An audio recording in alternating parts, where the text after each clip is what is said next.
ಭೀತಿ ತೊರೆಯುವ ನಾವು ಪರೀಕ್ಷೆ ಬರೆಯುವ ಪರೀಕ್ಷಾವಾಣಿಯ ನಾವು ನೋಡಿ ಕಲಿಯುವ. ಖಾಲಿ ಜಾಗ ಭರ್ತಿ ಮಾಡಿ ಹೊಂದಿಸಿ ಬರೆದು ಲೆಕ್ಕ ಮಾಡಿ ಚಿತ್ರ ಬರೆದು ಭಾಗವ ಹೆಸರಿಸಿ ಎಲ್ಲ ಪ್ರಶ್ನೆಗೂ ಉತ್ತರಿಸಿ. ಪಾಸು ಫೇಲು ಗೆಲುವು ಸೋಲು ಜೀವನ ಎಲ್ಲಕ್ಕಿಂತ ಮಿಗಿಲು. ಅಂಕಗಳೆಂದರೆ ಮೇಲಿನ ತೊಗಟೆ, ವಿದ್ಯೆ ಅದರ ಒಳಗಿನ ತಿರುಳು.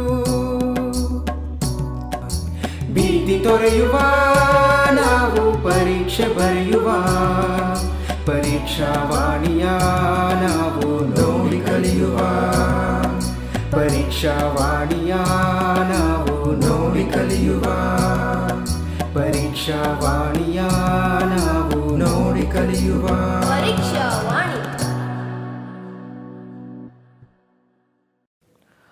ಪ್ರೀತಿಯ ವಿದ್ಯಾರ್ಥಿಗಳೇ, ಸಮಾಜ ವಿಜ್ಞಾನ ವಿಷಯದ ಇವತ್ತಿನ ಕಾರ್ಯಕ್ರಮಕ್ಕೆ ನಿಮಗೆಲ್ಲರಿಗೂ ಪ್ರೀತಿಯ ಸ್ವಾಗತ.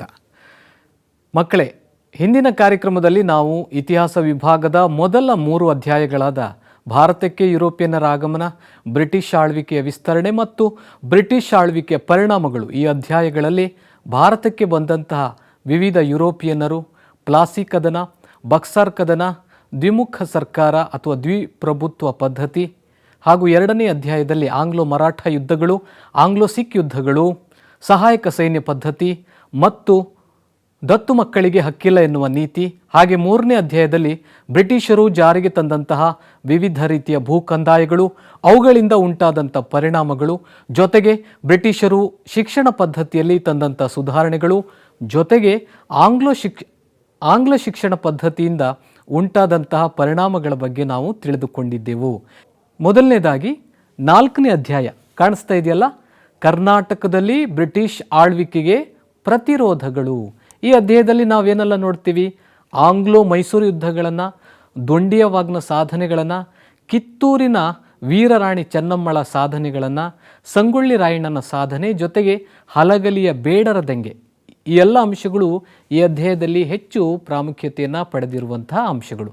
ಹಾಗಾದರೆ ಇವುಗಳನ್ನು ನಾವು ಈಗ ಒಂದೊಂದಾಗಿ ನೋಡೋಣ ಬನ್ನಿ. ಮೊದಲನೇದಾಗಿ ಆಂಗ್ಲೋ ಮೈಸೂರು ಯುದ್ಧಗಳು. ಪ್ರಮುಖವಾಗಿ 4 ಆಂಗ್ಲೋ ಮೈಸೂರು ಯುದ್ಧಗಳನ್ನು ನಾವು ನೋಡ್ತೀವಿ. ಮೊದಲನೇ ಆಂಗ್ಲೋ ಮೈಸೂರು ಯುದ್ಧ 1767ರಿಂದ ಆರಂಭವಾಗಿ 1769ರವರೆಗೆ ಇದು ನಡೆದಿತ್ತು. 2ನೇ ಆಂಗ್ಲೋ ಮೈಸೂರು ಯುದ್ಧ 1780ರಿಂದ ಆರಂಭವಾಗಿ 1784ರವರೆಗೆ, ಹಾಗೆ 3ನೇ ಆಂಗ್ಲೋ ಮೈಸೂರು ಯುದ್ಧ 1790ರಿಂದ 1792ರವರೆಗೆ ನಡೆದಿತ್ತು. ಕೊನೆಯದಾಗಿ 1 ವರ್ಷ ಮಾತ್ರ ನಡೆದಂಥ ಯುದ್ಧ ಅದು 4ನೇ ಆಂಗ್ಲೋ ಮೈಸೂರು ಯುದ್ಧ. ಬ್ರಿಟಿಷರು ಮತ್ತು ಹೈದರಾಲಿ ಮತ್ತು ಟಿಪ್ಪು ಸುಲ್ತಾನ್ ಈ ಯುದ್ಧಗಳಲ್ಲಿ ಭಾಗವಹಿಸಿದರು. ಮೊದಲನೇ ಆಂಗ್ಲೋ ಮೈಸೂರು ಯುದ್ಧವನ್ನು ನಾವಿವಾಗ ನೋಡೋಣ. ನಿಮ್ಗೆ ಗೊತ್ತಿರ್ಬೋದು, ಹೈದರಾಲಿ ಮೊದಲನೇ ಆಂಗ್ಲೋ ಮೈಸೂರು ಯುದ್ಧದಲ್ಲಿ ಭಾಗವಹಿಸಿದ್ದ, 2ನೇ ಆಂಗ್ಲೋ ಮೈಸೂರು ಯುದ್ಧದಲ್ಲಿ ಭಾಗವಹಿಸಿದ್ದ. ಮೊದಲನೇ ಆಂಗ್ಲೋ ಮೈಸೂರು ಯುದ್ಧ ನಾವು ನೋಡೋದಾದರೆ, ಈಗಾಗಲೇ ನಾನು ಹೇಳಿದ್ದೇನೆ, 1767ರಿಂದ 1769ರವರೆಗೆ ಯುದ್ಧ ನಡೆಯಿತು. ಹಾಗಾದರೆ ಯುದ್ಧಕ್ಕೆ ಕಾರಣ ಏನು? ಯುದ್ಧಕ್ಕೆ ಮುಖ್ಯವಾದಂಥ ಕಾರಣ ಏನು ಅಂದರೆ, ದಕ್ಷಿಣ ಭಾರತದಲ್ಲಿ ಹೈದರಾಲಿ ದಿನದಿಂದ ದಿನಕ್ಕೆ ಆತನು ಪ್ರಾಬಲ್ಯವನ್ನು ಪಡಿತಾ ಇದ್ದ. ಇದರಿಂದಾಗಿ ಬ್ರಿಟಿಷರಿಗೆ, ಹೈದರಾಬಾದ್ನ ನಿಜಾಮನಿಗೆ ಮತ್ತು ಮರಾಠರಲ್ಲಿ ಒಂದು ರೀತಿಯ ರಾಜಕೀಯ ಅಸಹನೆ ಮೂಡುತ್ತೆ. ಅಷ್ಟಕ್ಕೆ ಅವರು ಸುಮ್ಮನೆ ಇರೋದಿಲ್ಲ. ಹೈದರಾಲಿಯನ್ನು ಹೇಗಾದರೂ ಮಾಡಿ ನಾವು ರಾಜಕೀಯವಾಗಿ ಹಣಿಯಲು ಅವರು ತಂತ್ರಗಳನ್ನು ರೂಪಿಸ್ತಾರೆ. ಆದರೆ ಹೈದರಾಲಿ ಮಾತ್ರ ಏನು ಮಾಡ್ತಾನೆ ಅಂದರೆ, ಮರಾಠರು ಮತ್ತು ನಿಜಾಮನ ಜೊತೆ ಒಪ್ಪಂದವನ್ನು ಮಾಡ್ಕೊಳ್ತಾನೆ. ಇದರ ಹೈದರಾಲಿಯ ವಿರುದ್ಧ ಬ್ರಿಟಿಷರು ಮರಾಠರು ಮತ್ತು ನಿಜಾಮನ ಜೊತೆ ಹೈದರಾಲಿಯನ್ನು ಸೋಲಿಸೋದಕ್ಕೆ ಒಪ್ಪಂದವನ್ನು ಮಾಡ್ಕೊಳ್ತಾರೆ. ತ್ರಿಪಕ್ಷ ಒಕ್ಕೂಟ ಅಂತ ಕರಿತೀವಿ. ತ್ರಿಪಕ್ಷ ಒಕ್ಕೂಟ ಅಂದರೆ ಬ್ರಿಟಿಷರು, ಮರಾಠರು ಮತ್ತು ಹೈದರಾಬಾದ್ನ ನಿಜಾಮ, ಇವರು 3 ಜನ ಸೇರಿ ಹೈದರಾಲಿಯ ವಿರುದ್ಧ ಒಂದು ಒಕ್ಕೂಟವನ್ನು ಮಾಡ್ಕೊಳ್ತಾರೆ. ಆದರೆ ಹೈದರಾಲಿ ತನ್ನ ಚಾಣಾಕ್ಷ ತಂತ್ರಗಳನ್ನು ಅನುಸರಿಸುವ ಮೂಲಕ ಈ ಮಿತ್ರಕೂಟವನ್ನು ಒಡಿತಾನೆ. ಜೊತೆಗೆ ಮರಾಠರು ಮತ್ತು ನಿಜಾಮರನ್ನು ತನ್ನ ಕಡೆಗೆ ಸೆಳೆಯುವುದರಲ್ಲಿ ಆತನು ಯಶಸ್ಸನ್ನು ಕಾಣ್ತಾನೆ. ಆದರೆ ಇದೇ ಸಂದರ್ಭದಲ್ಲಿ ಆರ್ಕಾಟ್ನಲ್ಲಿ ರಾಜಕೀಯ ಸಮಸ್ಯೆಗಳು ಕಾಣಿಸ್ತವೆ. ಹೈದರಾಬಾದ್ನ ನಿಜಾಮ ಮತ್ತು ಹೈದರಾಲಿ ಜೊತೆಯಾಗಿ ಆರ್ಕಾಟ್ ಮೇಲೆ ದಾಳಿಯನ್ನು ನಡೆಸ್ತಾರೆ. ಆ ಮೂಲಕ ಮೊದಲನೇ ಆಂಗ್ಲೋ ಮೈಸೂರು ಯುದ್ಧ ಆರಂಭ ಆಗುತ್ತೆ. ಅಂತಿಮವಾಗಿ ಈ ಯುದ್ಧ 1769ರಲ್ಲಿ ಅಂತ್ಯಗೊಂಡಿತ್ತು. ಅಂತ್ಯಗೊಳಿಸಿದಂಥ ಒಪ್ಪಂದ ಮದ್ರಾಸ್ ಒಪ್ಪಂದ. ಹೀಗೆ ನೀವು ಈ ಎಲ್ಲ ಅಂಶಗಳನ್ನು ಬರಿಬೇಕಾಗುತ್ತೆ. ಮೊದಲನೇ ಆಂಗ್ಲೋ ಮೈಸೂರು ಯುದ್ಧದ ಕಾರಣಗಳನ್ನು ತಿಳಿಸಿ ಅಂತ ಕೇಳಿದಂಥ ಸಂದರ್ಭದಲ್ಲಿ. ಇನ್ನು ನಾವು ಎರಡನೇ ಆಂಗ್ಲೋ ಮೈಸೂರು ಯುದ್ಧವನ್ನು ನೋಡೋದಾದರೆ 1780ರಿಂದ 1784ರವರೆಗೆ ಈ ಯುದ್ಧ ನಡೀತು ಅಂತ ನಿಮ್ಗೆ ಗೊತ್ತು. ಹಾಗಾದರೆ ಇದಕ್ಕೆ ಕಾರಣ ಏನು? ತಿರುವಾಂಕೂರು ಮತ್ತು ತಂಜಾವೂರು ರಾಜ್ಯಗಳಲ್ಲಿ ಉಂಟಾದಂತಹ ರಾಜಕೀಯ ಸನ್ನಿವೇಶಗಳೇ ಇದಕ್ಕೆ ಮುಖ್ಯವಾದಂಥ ಕಾರಣವಾಗಿದ್ದವು. ಮತ್ತೊಂದು ಮುಖ್ಯವಾದಂಥ ಕಾರಣ, ಮಾಹೆ ಏನಿದೆ ಅದು ಫ್ರೆಂಚರ ವಸಾಹತಾಗಿತ್ತು, ಹೈದರ್ ಅಲಿಯ ನಿಯಂತ್ರಣಕ್ಕೆ ಒಳಪಟ್ಟಿತ್ತು. ಆದರೆ ಬ್ರಿಟಿಷರು ಏನು ಮಾಡ್ತಾರೆ, ಮಾಹೆಯನ್ನು ವಶಪಡಿಸಿಕೊಂಡ್ರು. ಬ್ರಿಟಿಷರು ಮಾಹೆಯನ್ನು ವಶಪಡಿಸಿಕೊಂಡಿದ್ದೇ ಎರಡನೇ ಆಂಗ್ಲೋ ಮೈಸೂರು ಯುದ್ಧಕ್ಕೆ ಮುಖ್ಯವಾದಂಥ ಕಾರಣ ಆಯಿತು. ಅಷ್ಟೇ ಅಲ್ಲದೆ ಯಾವಾಗ ಬ್ರಿಟಿಷರು ಮಾಹೆಯನ್ನು ವಶಪಡಿಸ್ಕೊಳ್ತಾರೋ ಹೈದರ್ ಅಲಿ ಬ್ರಿಟಿಷರ ಮೇಲೆ ದಾಳಿಯನ್ನು ನಡೆಸ್ತಾನೆ. ಆದರೆ 1781ರಲ್ಲಿ ಪೋರ್ಟೋ ನೋವೆ ಎನ್ನುವಂಥ ಒಂದು ಕದನದಲ್ಲಿ ಹೈದರ್ ಅಲಿ ಪರಾಭವಗೊಳ್ತಾನೆ. ಆದರೆ ಹೈದರ್ ಅಲಿ ಸೋತ ನಂತರ ಬ್ರಿಟಿಷರಿಗೆ ಒಂದು ರೀತಿಯ ಆತ್ಮಸ್ಥೈರ್ಯ ಉಂಟಾಗುತ್ತೆ. ಅಷ್ಟೇ ಅಲ್ಲದೆ ಬ್ರಿಟಿಷರು ಪುಲಿಕಾಟ್ ಮತ್ತು ಸೋಲಿಂಗೂರು ಕದನದಲ್ಲಿಯೂ ಸಹ ಹೈದರ್ ಅಲಿಯನ್ನು ಸೋಲಿಸ್ತಾರೆ. ಇದರಿಂದಾಗಿ ಹೈದರ್ ಅಲಿಗೆ ತೀವ್ರವಾದಂತಹ ಆರ್ಥಿಕ ಹಾನಿ ಉಂಟಾಗುತ್ತೆ. ಇಷ್ಟೇ ಅಲ್ಲದೆ ಹೈದರ್ ಅಲಿ 1782ರಲ್ಲಿ ಅನಾರೋಗ್ಯದಿಂದ ಆತನು ನಿಧನನಾಗ್ತಾನೆ. ಹೈದರ್ ಅಲಿಯ ನಿಧನದ ನಂತರ ಟಿಪ್ಪು ಸುಲ್ತಾನ್, ಮೈಸೂರಿನ ಹುಲಿ ಅಂತ ನಾವೇನು ಕರಿತೀವಿ, ಟಿಪ್ಪು ಸುಲ್ತಾನ್ ಎರಡನೇ ಆಂಗ್ಲೋ ಮೈಸೂರು ಯುದ್ಧವನ್ನು ಮುಂದುವರಿಸ್ತಾನೆ. ಮುಂದುವರಿಸಿದ್ದಷ್ಟೇ ಅಲ್ಲದೆ ಮಂಗಳೂರು ಕರಾವಳಿ ತೀರ ಪ್ರದೇಶದ ಮೇಲೆ ಹತೋಟಿಯನ್ನು ಸಾಧಿಸ್ತಾನೆ. ಜೊತೆಗೆ ಮಂಗಳೂರಿನತ್ತ ಮುನ್ನಡೆದು ಬ್ರಿಟಿಷರ ಸೈನ್ಯವನ್ನು ಸೋಲಿಸ್ತಾನೆ. ಕೊನೆಗೆ 1784ರಲ್ಲಿ ಎರಡನೇ ಆಂಗ್ಲೋ ಮೈಸೂರು ಯುದ್ಧ ಮಂಗಳೂರು ಒಪ್ಪಂದದೊಂದಿಗೆ ಕೊನೆಗೊಂಡಿತು. ಇದಿಷ್ಟು ಎರಡನೇ ಆಂಗ್ಲೋ ಮೈಸೂರು ಯುದ್ಧದ ಪ್ರಮುಖ ಅಂಶಗಳಾದರೆ, ಇನ್ನು ಮೂರನೇ ಆಂಗ್ಲೋ ಮೈಸೂರು ಯುದ್ಧವನ್ನು ನಾವಿಲ್ಲಿ ನೋಡೋದಾದರೆ ಇದು 1790ರಿಂದ 1792ರವರೆಗೆ ನಡೆಯಿತು. ಎರಡನೇ ಆಂಗ್ಲೋ ಮೈಸೂರು ಯುದ್ಧದ ಸಮಯದಲ್ಲಿ ಹೈದರ್ ಅಲಿ ನಿಧನನಾಗ್ತಾನೆ. ಟಿಪ್ಪು ಸುಲ್ತಾನ್ ಯುದ್ಧವನ್ನು ಮುಂದುವರಿಸ್ತಾನೆ. ಆದರೆ ಮೂರನೇ ಆಂಗ್ಲೋ ಮೈಸೂರು ಯುದ್ಧದಲ್ಲಿ ಭಾಗವಹಿಸಿದ್ದು ಟಿಪ್ಪು ಸುಲ್ತಾನ್. ಹಾಗಾದರೆ ಯುದ್ಧಕ್ಕೆ ಕಾರಣ ಏನು? ನೇರವಾದಂಥ ಕಾರಣ ಅಂದರೆ ಅದು ತಿರುವಾಂಕೂರು ರಾಜಕಾರಣಕ್ಕೆ ಸಂಬಂಧಿಸಿದ ಪ್ರಶ್ನೆ. ತಿರುವಾಂಕೂರು ರಾಜಕಾರಣಕ್ಕೆ ಸಂಬಂಧಿಸಿದ ಪ್ರಶ್ನೆ ಅಂದರೆ ಏನು ಅಂದರೆ, ಆ ರಾಜ್ಯದ ಅಂದರೆ ತಿರುವಾಂಕೂರು ರಾಜ್ಯದ ರಾಜ ನೆರೆಯ ಕೊಚ್ಚಿ ಸಂಸ್ಥಾನದಲ್ಲಿ ಬ್ರಿಟಿಷರ ಬೆಂಬಲದಿಂದ ಒಂದು ಕೋಟೆಯನ್ನು ನಿರ್ಮಾಣ ಮಾಡ್ತಾನೆ. ಅಷ್ಟಕ್ಕೆ ಅವನು ಸುಮ್ಮನಿರೋದಿಲ್ಲ. ಡಚ್ಚರ ಆಯಕೋಟ ಮತ್ತು ಕಾಂಗನೂರು ಕೋಟೆಗಳನ್ನು ಸಹ ಆತನು ಡಚ್ಚರಿಂದ ಪಡೆದುಕೊಂಡಿದ್ದನು. ಇದು ಯುದ್ಧಕ್ಕೆ ನೇರವಾದಂಥ ಕಾರಣ ಆಗಿತ್ತು. ಜೊತೆಗೆ ಮಂಗಳೂರು ಒಪ್ಪಂದದ ಉಲ್ಲಂಘನೆ ಕೂಡ ಆಗಿತ್ತು. ಮಂಗಳೂರು ಒಪ್ಪಂದದ ಪ್ರಕಾರ ಯಾವುದೇ ರೀತಿಯಾದಂತಹ ಕೋಟೆಗಳನ್ನು ಬಲಪಡಿಸುವಂತಿರಲಿಲ್ಲ. ಇದರಿಂದಾಗಿ ಟಿಪ್ಪು ಸುಲ್ತಾನ್ ಬ್ರಿಟಿಷರ ವಿರುದ್ಧ ವೈರತ್ವವನ್ನು ಸಾಧಿಸ್ತಾನೆ. ಜೊತೆಗೆ ಯಾವಾಗ ವೈರತ್ವವನ್ನು ಸಾಧಿಸ್ತಾನೋ ಬ್ರಿಟಿಷರು ಟಿಪ್ಪುವಿನ ಮೇಲೆ ದಾಳಿ ಮಾಡ್ತಾರೆ. ಟಿಪ್ಪುವಿನ ಬ್ರಿಟಿಷರ ಸೈನ್ಯದ ನಾಯಕತ್ವವನ್ನು ಇಲ್ಲಿ ವಹಿಸಿದ್ದು ಕಾರ್ನ್ವಾಲಿಸ್ ನಾಯಕತ್ವವನ್ನು ವಹಿಸ್ತಾನೆ. ಜೊತೆಗೆ ನಿಜಾಮ ಮತ್ತು ಮರಾಠರ ನೆರವನ್ನು ಪಡೆದುಕೊಂಡು ಟಿಪ್ಪುವಿನ ಮೇಲೆ ದಾಳಿಯನ್ನು ನಡೆಸ್ತಾರೆ. ಇದೇ ಸಂದರ್ಭದಲ್ಲಿ ನಿಜಾಮ ಮತ್ತು ಮರಾಠರು ಬ್ರಿಟಿಷರ ಜೊತೆ ಸೇರಿದ ನಂತರ ಯುದ್ಧ ತನ್ನದೇ ಆದಂಥ ತಿರುವನ್ನು ಪಡೆದುಕೊಳ್ಳುತ್ತೆ. ಸಂಘಟಿತ ಸೈನ್ಯ ಒಂದೊಂದಾಗಿ ಕೋಟೆಯನ್ನು ವಶಪಡಿಸ್ಕೊಳ್ತಾ ಶ್ರೀರಂಗಪಟ್ಟಣದ ಕಡೆಗೆ ಬರುತ್ತೆ. ರಾತ್ರಿ ವೇಳೆಯಲ್ಲಿ ಶ್ರೀರಂಗಪಟ್ಟಣದ ಕೋಟೆಯನ್ನು ಹಾಳುಗೆಡವಲಾಯಿತು. ಇದರಿಂದ ವಿಚಲಿತಗೊಂಡ ಟಿಪ್ಪು ಬ್ರಿಟಿಷರೊಂದಿಗೆ ಒಪ್ಪಂದ ಮಾಡಿಕೊಳ್ಳುವುದಕ್ಕೆ ನಿರ್ಧರಿಸ್ತಾನೆ. ಆ ಒಪ್ಪಂದವೇ ಶ್ರೀರಂಗಪಟ್ಟಣ ಒಪ್ಪಂದ. ಮೂರನೇ ಆಂಗ್ಲೋ ಮೈಸೂರು ಯುದ್ಧ 1792ರಲ್ಲಿ ಶ್ರೀರಂಗಪಟ್ಟಣ ಒಪ್ಪಂದದೊಂದಿಗೆ ಕೊನೆಗೊಂಡಿತು. ಹಾಗಾದರೆ ಶ್ರೀರಂಗಪಟ್ಟಣ ಒಪ್ಪಂದದ ಷರತ್ತುಗಳೇನು? ಟಿಪ್ಪು ಯುದ್ಧದಲ್ಲಿ ಸೋತಿರ್ತಾನೆ, ಅವಮಾನಕರವಾದಂಥ ಒಪ್ಪಂದವನ್ನು ಮಾಡಿಕೊಳ್ಬೇಕಾಯಿತು. ಯಾಕಂದರೆ ಶ್ರೀರಂಗಪಟ್ಟಣ ಒಪ್ಪಂದದ ಪ್ರಕಾರ ಟಿಪ್ಪು ತನ್ನ ಅರ್ಧ ರಾಜ್ಯವನ್ನು ಬ್ರಿಟಿಷರಿಗೆ ಕೊಡಬೇಕಾಯಿತು. 3 ಕೋಟಿ ರೂಪಾಯಿಗಳನ್ನು ಯುದ್ಧ ನಷ್ಟ ಭರ್ತಿಯಾಗಿ ಕೊಡಬೇಕಾಗಿತ್ತು. ಯುದ್ಧ ನಷ್ಟ ಭರ್ತಿಗೆ ಗ್ಯಾರಂಟಿಯಾಗಿ ತನ್ನ 2 ಮಕ್ಕಳನ್ನು ಆತನು ಒತ್ತೆಯಾಗಿ ಬ್ರಿಟಿಷರಿಗೆ ನೀಡಬೇಕಾಯಿತು. ಈ ಒಪ್ಪಂದದ ಇನ್ನೊಂದು ಷರತ್ತು ಅಂದರೆ ಯುದ್ಧದ ಸಂದರ್ಭದಲ್ಲಿ ಸೆರೆ ಹಿಡಿಯಲಾಗಿದ್ದಂಥ ಎಲ್ಲ ಸೈನಿಕರನ್ನು ಬಿಡುಗಡೆಗೊಳಿಸಲಾಯಿತು. ಆಗಲೇ ಶ್ರೀರಂಗಪಟ್ಟಣದಲ್ಲಿ ಬ್ರಿಟಿಷರ ಸೈನಿಕರು ಇದ್ದರು. ಬ್ರಿಟಿಷರು ಸೈನಿಕರನ್ನು ಶ್ರೀರಂಗಪಟ್ಟಣದಿಂದ ಹಿಂತೆಗೆದುಕೊಂಡರು. ಇವೆಲ್ಲವುಗಳು ಶ್ರೀರಂಗಪಟ್ಟಣ ಒಪ್ಪಂದದ ಷರತ್ತುಗಳು. ಇನ್ನು 1799ರಲ್ಲಿ ನಡೆದಂಥ ಆಂಗ್ಲೋ ಮೈಸೂರು ಯುದ್ಧವನ್ನು ನೋಡೋದಾದರೆ ಇದಕ್ಕೂ ಸಹ ಅನೇಕ ಕಾರಣಗಳಿವೆ. ಹಾಗಾದರೆ ಯುದ್ಧಕ್ಕೆ ಕಾರಣಗಳೇನು ಅಂತ ನೀವಿಲ್ಲಿ ಕಾಣ್ತಾ ಇದೆಯಲ್ಲ, ಟಿಪ್ಪು ಭಾರತೀಯ ರಾಜರ ಒಕ್ಕೂಟವನ್ನು ತನ್ನೆಡೆಗೆ ಸೆಳೆದುಕೊಳ್ಳುವುದಕ್ಕೆ ಪ್ರಯತ್ನವನ್ನು ಮಾಡ್ತಾನೇ ಇದ್ದ. ತಮ್ಮ ಬದ್ಧ ವೈರಿಗಳಾದ ಫ್ರೆಂಚರೊಂದಿಗೆ ಟಿಪ್ಪು ಹೊಂದಿದ್ದಂಥ ಸಂಬಂಧಗಳು ಬ್ರಿಟಿಷರಲ್ಲಿ ಟಿಪ್ಪುವಿನ ವಿರುದ್ಧ ವೈರತ್ವ ಭಾವನೆಯನ್ನು ಬೆಳೆಸಿದವು. ಶ್ರೀರಂಗಪಟ್ಟಣ ಒಪ್ಪಂದದ ಅವಮಾನವನ್ನು ಟಿಪ್ಪು ಮರೆಯಲಿಲ್ಲ. ಹೇಗಾದರೂ ಮಾಡಿ ತನ್ನ ಸಾಮ್ರಾಜ್ಯವನ್ನು ಬಲಪಡಿಸಿಕೊಳ್ಳಬೇಕು ಅನ್ನುವಂಥದ್ದು ಟಿಪ್ಪುವಿನ ಉದ್ದೇಶವಾಗಿತ್ತು. ಹೀಗಾಗಿ ಆತನು ಇತರ ರಾಜ್ಯರ ಒಕ್ಕೂಟದ ಸಹಾಯವನ್ನು ಪಡಿತಾನೆ, ಜೊತೆಗೆ ಫ್ರೆಂಚರ ಸಹಾಯವನ್ನು ಕೂಡ ಪಡಿತಾನೆ. ಕೊನೆಗೆ ಟಿಪ್ಪು ಬ್ರಿಟಿಷರ ವಿರುದ್ಧವಾಗಿದ್ದಂಥ ಫ್ರೆಂಚರ ಸಹಕಾರವನ್ನು ಪಡೆಯುವುದಕ್ಕೆ ಪ್ರಯತ್ನಿಸುವ ಸಲುವಾಗಿ ರಾಯಭಾರಿಯನ್ನು ಕಳಿಸ್ತಾನೆ. ಇದು ಬ್ರಿಟಿಷರಿಗೆ ಅಸಮಾಧಾನವನ್ನು ತಂದಿತ್ತು. ಇದೇ ಸಂದರ್ಭದಲ್ಲಿ ಲಾರ್ಡ್ ವೆಲ್ಲೆಸ್ಲಿ ಬಗ್ಗೆ ನಾವು ಕೇಳಿರ್ತೀವಿ. ಆತನು ಸಹಾಯಕ ಸೈನ್ಯ ಪದ್ಧತಿಯನ್ನು ಟಿಪ್ಪುವಿನ ಮೇಲೆ ಹೇರುವಂತಹ ಒಂದು ಪ್ರಯತ್ನ ಮಾಡ್ತಾನೆ. ಆದರೆ ಟಿಪ್ಪು ಸುಲ್ತಾನ್ ಸಹಾಯಕ ಸೈನ್ಯ ಪದ್ಧತಿಯನ್ನು ಒಪ್ಪಿಕೊಳ್ಳುವುದಕ್ಕೆ ನಿರಾಕರಿಸ್ತಾನೆ. ಕೊನೆಗೆ 1799ರಲ್ಲಿ ಯುದ್ಧ ಆರಂಭ ಆಯಿತು. ಅದುವೇ 4ನೇ ಆಂಗ್ಲೋ ಮೈಸೂರು ಯುದ್ಧ. ಈ ಯುದ್ಧ ಏನಿದೆ, ಟಿಪ್ಪು ವೀರಾವೇಶದಿಂದ ಹೋರಾಡ್ತಾನೆ. ಆದರೆ 1799ರಲ್ಲಿ ಟಿಪ್ಪು ಸುಲ್ತಾನ್ ಯುದ್ಧದಲ್ಲಿ ಮರಣ ಹೊಂದಿದ್ದನು. ಟಿಪ್ಪುವಿನ ಮರಣದ ನಂತರ ಏನಾಯಿತು? ಟಿಪ್ಪುವಿನ ಮರಣದ ನಂತರ ಬ್ರಿಟಿಷರು ತನ್ನ ಹತೋಟಿಯಲ್ಲಿದ್ದ ಭೌಗೋಳಿಕ ಪ್ರದೇಶಗಳನ್ನು ಮರಾಠರು ಮತ್ತು ನಿಜಾಮನ ಜೊತೆ ಹಂಚಿಕೊಂಡ್ರು. ಅಷ್ಟೇ ಅಲ್ಲದೆ ಅವು ಅಳಿದುಳಿದ ಪ್ರದೇಶಗಳನ್ನು, ಸಣ್ಣ ಭೌಗೋಳಿಕ ಪ್ರದೇಶವನ್ನು ಮೈಸೂರು ಒಡೆಯರ ರಾಜವಂಶದ ಪ್ರತಿನಿಧಿಗೆ ವರ್ಗಾಯಿಸಲ್ಪಟ್ಟಿತ್ತು. ಆ ಮೈಸೂರನ್ನು ಮುಂದೆ ಮೈಸೂರು ಸಂಸ್ಥಾನವೆಂದು ಕರೆಯಲಾಯಿತು. ಹೀಗೆ 4 ಆಂಗ್ಲೋ ಮೈಸೂರು ಯುದ್ಧಗಳ ಬಗ್ಗೆ ನಾವು ಜಾಸ್ತಿ ಗಮನವನ್ನು ಕೊಡಬೇಕಾಗುತ್ತೆ. ಕಾರಣಗಳಿರ್ಬೋದು ಅಥವಾ ಪರಿಣಾಮಗಳಿರ್ಬೋದು. ಈ ಅಧ್ಯಾಯದ ಮತ್ತೊಂದು ಮುಖ್ಯವಾದಂಥ ಅಂಶ ಅಂದರೆ ಅದು ದೊಂಡಿಯ ವಾಘ್. ಈತ ಚನ್ನಗಿರಿಯ ಮರಾಠ ಕುಟುಂಬದಲ್ಲಿ ಜನಿಸಿದ್ದ. ಈತನು ಧೈರ್ಯ, ಶೌರ್ಯ, ಸಾಹಸಗಳಿಗೆ ಹೆಸರಾಗಿದ್ದ. ಎಲ್ಲರೂ ಇವನನ್ನು ವಾಘ್ ಅಂತ ಕರಿತಾ ಇದ್ರು. ವಾಘ್ ಅಂದರೆ ಹುಲಿ ಅಂತ ಅರ್ಥ.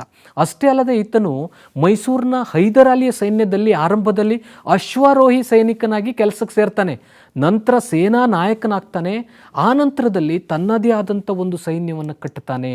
ಅಷ್ಟೇ ಅಲ್ಲದೆ ಹೈದರಾಲಿಯ ಮರಣದ ನಂತರ ಟಿಪ್ಪುವಿನ ಸೈನ್ಯದಲ್ಲೂ ಈತ ಸೇವೆಯನ್ನು ಸಲ್ಲಿಸಿದ್ದ. ಆದರೆ ಟಿಪ್ಪು ಮತ್ತು ದೊಂಡಿಯ ವಾಘ್ ನಡುವೆ ಮನಸ್ತಾಪ ಉಂಟಾಗುತ್ತೆ. ಟಿಪ್ಪು ದೊಂಡಿಯ ವಾಘ್ನನ್ನು ಜೈಲಿಗೆ ಕಳಿಸ್ತಾನೆ.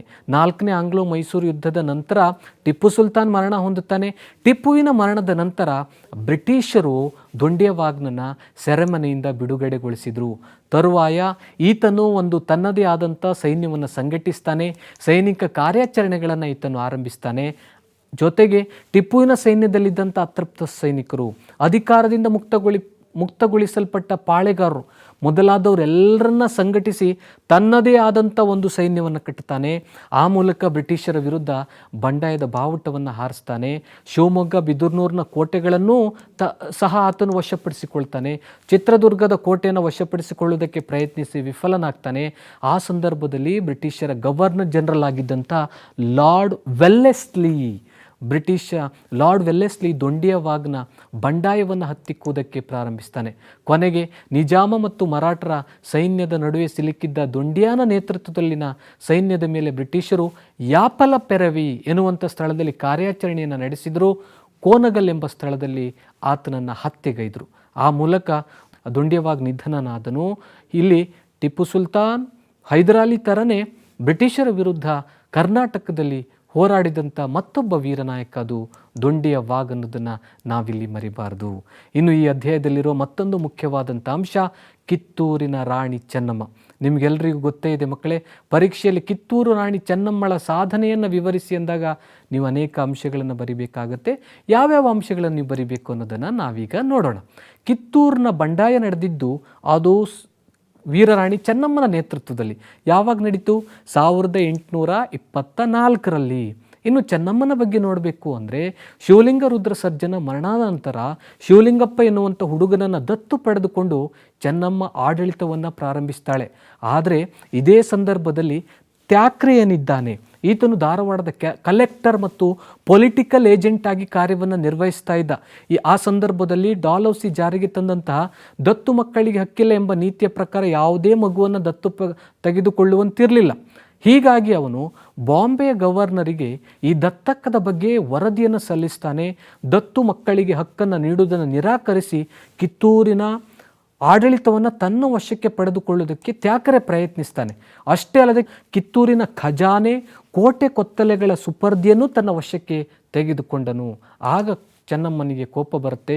ತ್ಯಾಕ್ರಿ ಎಲ್ಲ ಪ್ರಯತ್ನಗಳನ್ನು ವಿಫಲಗೊಳಿಸುವುದಕ್ಕೆ ಆತನ ಜೊತೆ ಯುದ್ಧ ಮಾಡೋದು ಅನಿವಾರ್ಯ ಅಂತ ಬಯಸ್ತಾಳೆ. ಜೊತೆಗೆ ತ್ಯಾಕರೆ ಮೇಲೆ ದಾಳಿ ಮಾಡ್ತಾಳೆ. ದಾಳಿಯ ನಂತರ ಈ ಯುದ್ಧದಲ್ಲಿ ತ್ಯಾಕರೆ ಗುಂಡೇಟಿಗೆ ಬಲಿಯಾಗ್ತಾನೆ. ನಂತರ ಚೆನ್ನಮ್ಮ ಅನೇಕ ಬ್ರಿಟಿಷ್ ಸೈನಿಕರನ್ನು ಸೆರೆಮನೆಗೆ ದೂಡಿದಳು.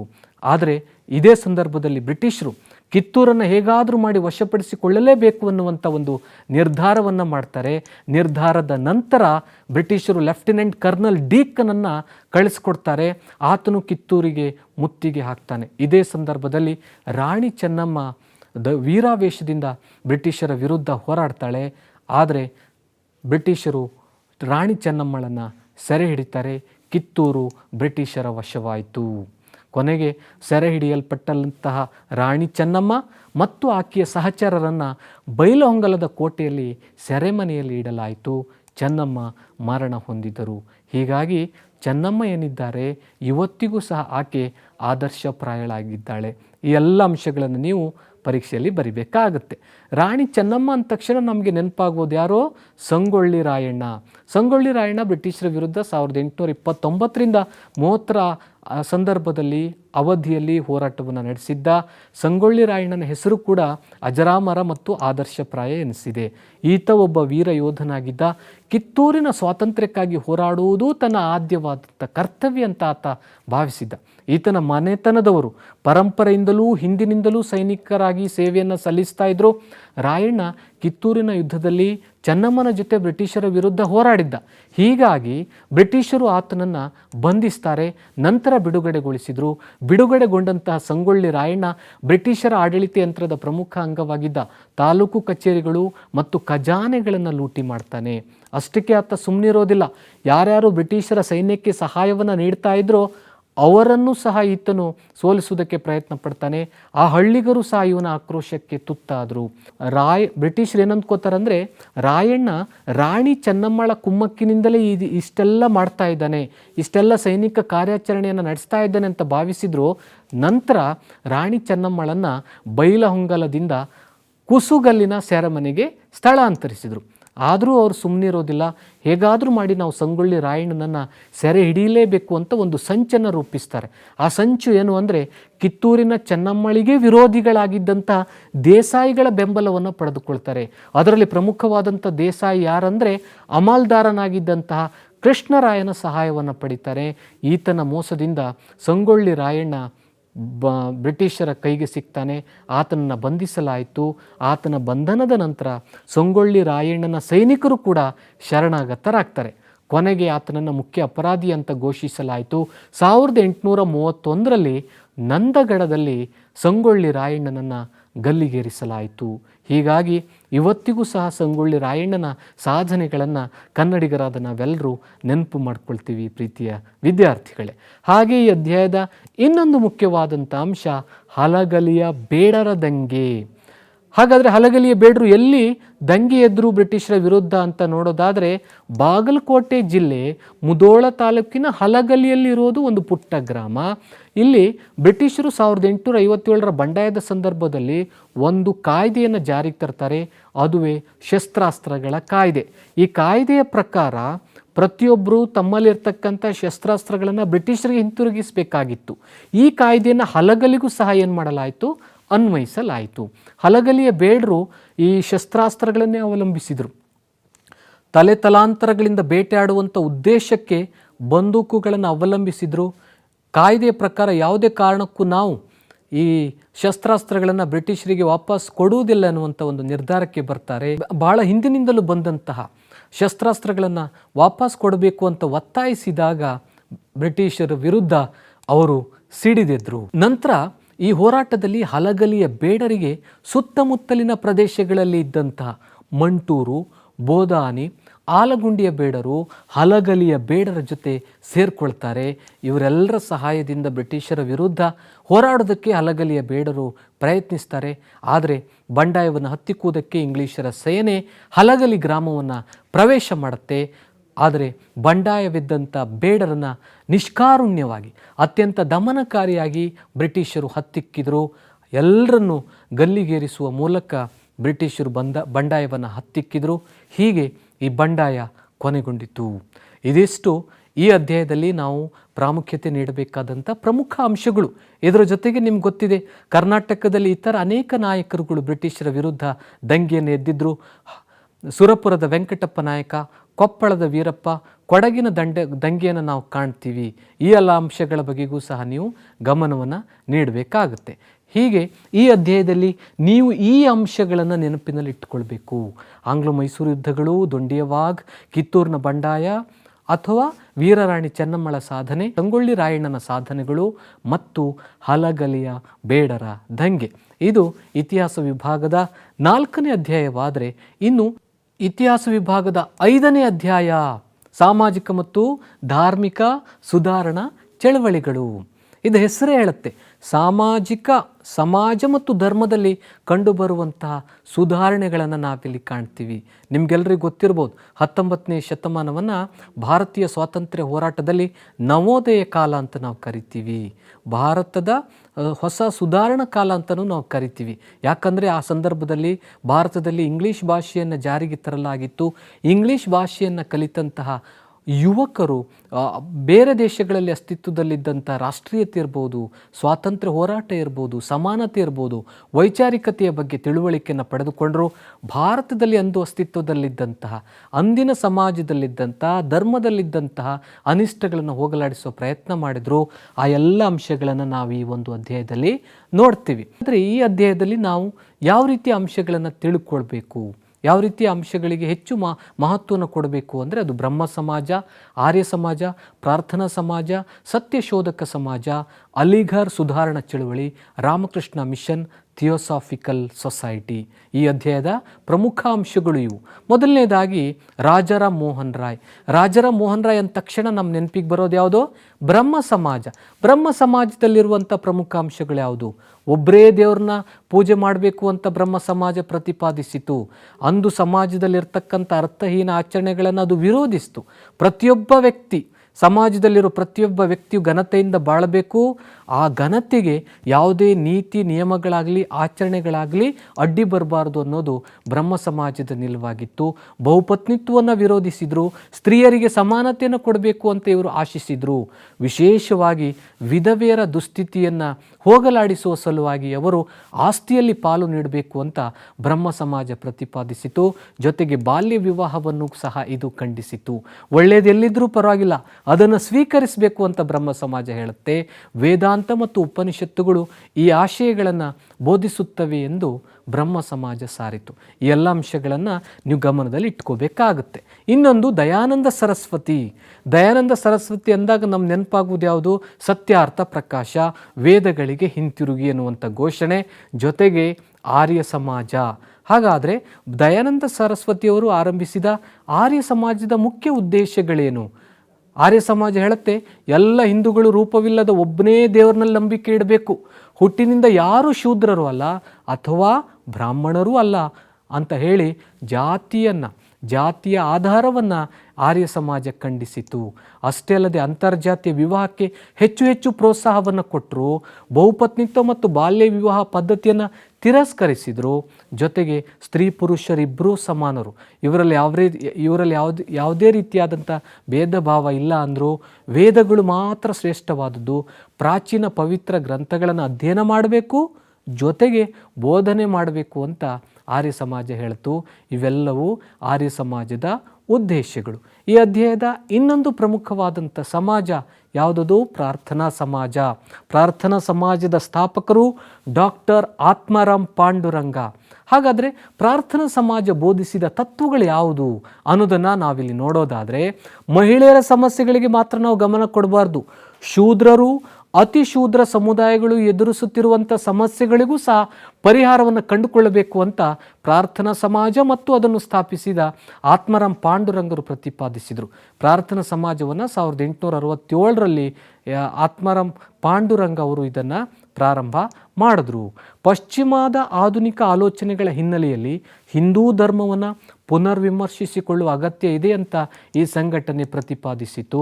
ಸಮಾಜ ಸುಧಾರಣೆ ಅನ್ನೋದು ಕೇವಲ ನಂಬಿಕೆಯಾಗಿ ಉಳಿಬಾರ್ದು, ಅವೆಲ್ಲವುಗಳು ವಾಸ್ತವದಲ್ಲಿ ಅನುಷ್ಠಾನಕ್ಕೆ ಬರಬೇಕೆನ್ನುವುದು ಪ್ರಾರ್ಥನಾ ಸಮಾಜದ ಆಶಯವಾಗಿತ್ತು. ಈ ಸಂಸ್ಥೆಯ ನೇತೃತ್ವದಲ್ಲಿ ಸ್ತ್ರೀಯರ ಶಿಕ್ಷಣಕ್ಕೆ ಮಹತ್ವ ಕೊಡಲಾಯಿತು.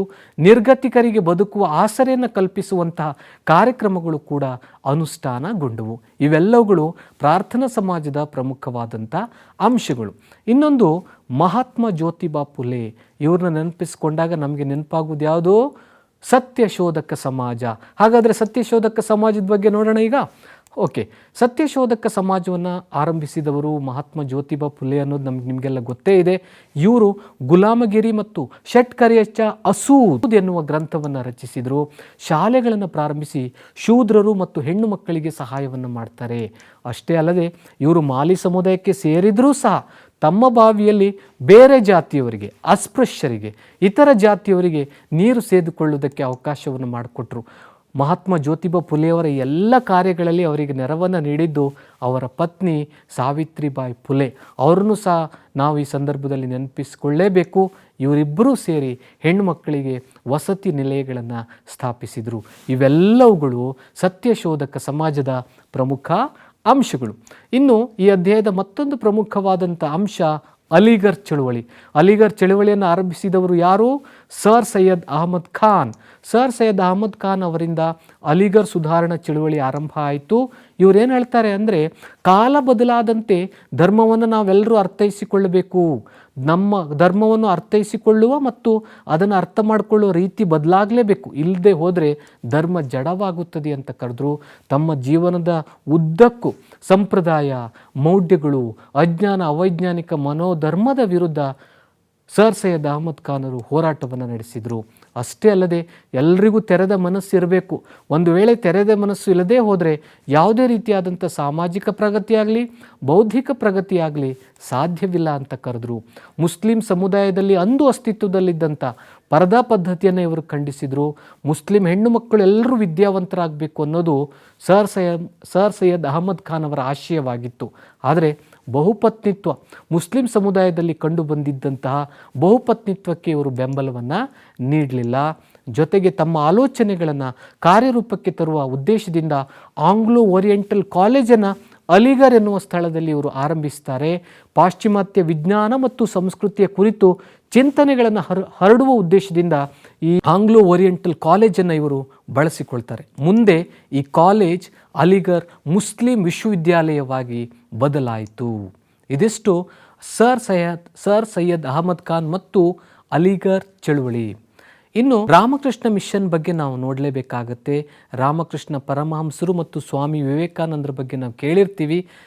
ಸ್ವಾಮಿ ವಿವೇಕಾನಂದರಿಂದ ಆರಂಭಗೊಂಡಂಥ ಸಂಸ್ಥೆಯೇ ಅದು ರಾಮಕೃಷ್ಣ ಮಿಷನ್. ಯಾಕೆ ಅವರು ಆರಂಭಿಸಿದರು? ರಾಮಕೃಷ್ಣ ಪರಮಹಂಸರ ಚಿಂತನೆಗಳನ್ನು ಸಾರುವುದಕ್ಕೆ, ತಮ್ಮ ಸಾಂಸ್ಕೃತಿಕ ಮತ್ತು ಸಾಮಾಜಿಕ ಆಶಯಗಳನ್ನು ಜನರಿಗೆ ತಲುಪಿಸುವ ಉದ್ದೇಶದಿಂದ ಸ್ವಾಮಿ ವಿವೇಕಾನಂದರು ರಾಮಕೃಷ್ಣ ಮಿಷನನ್ನು ಆರಂಭಿಸ್ತಾರೆ.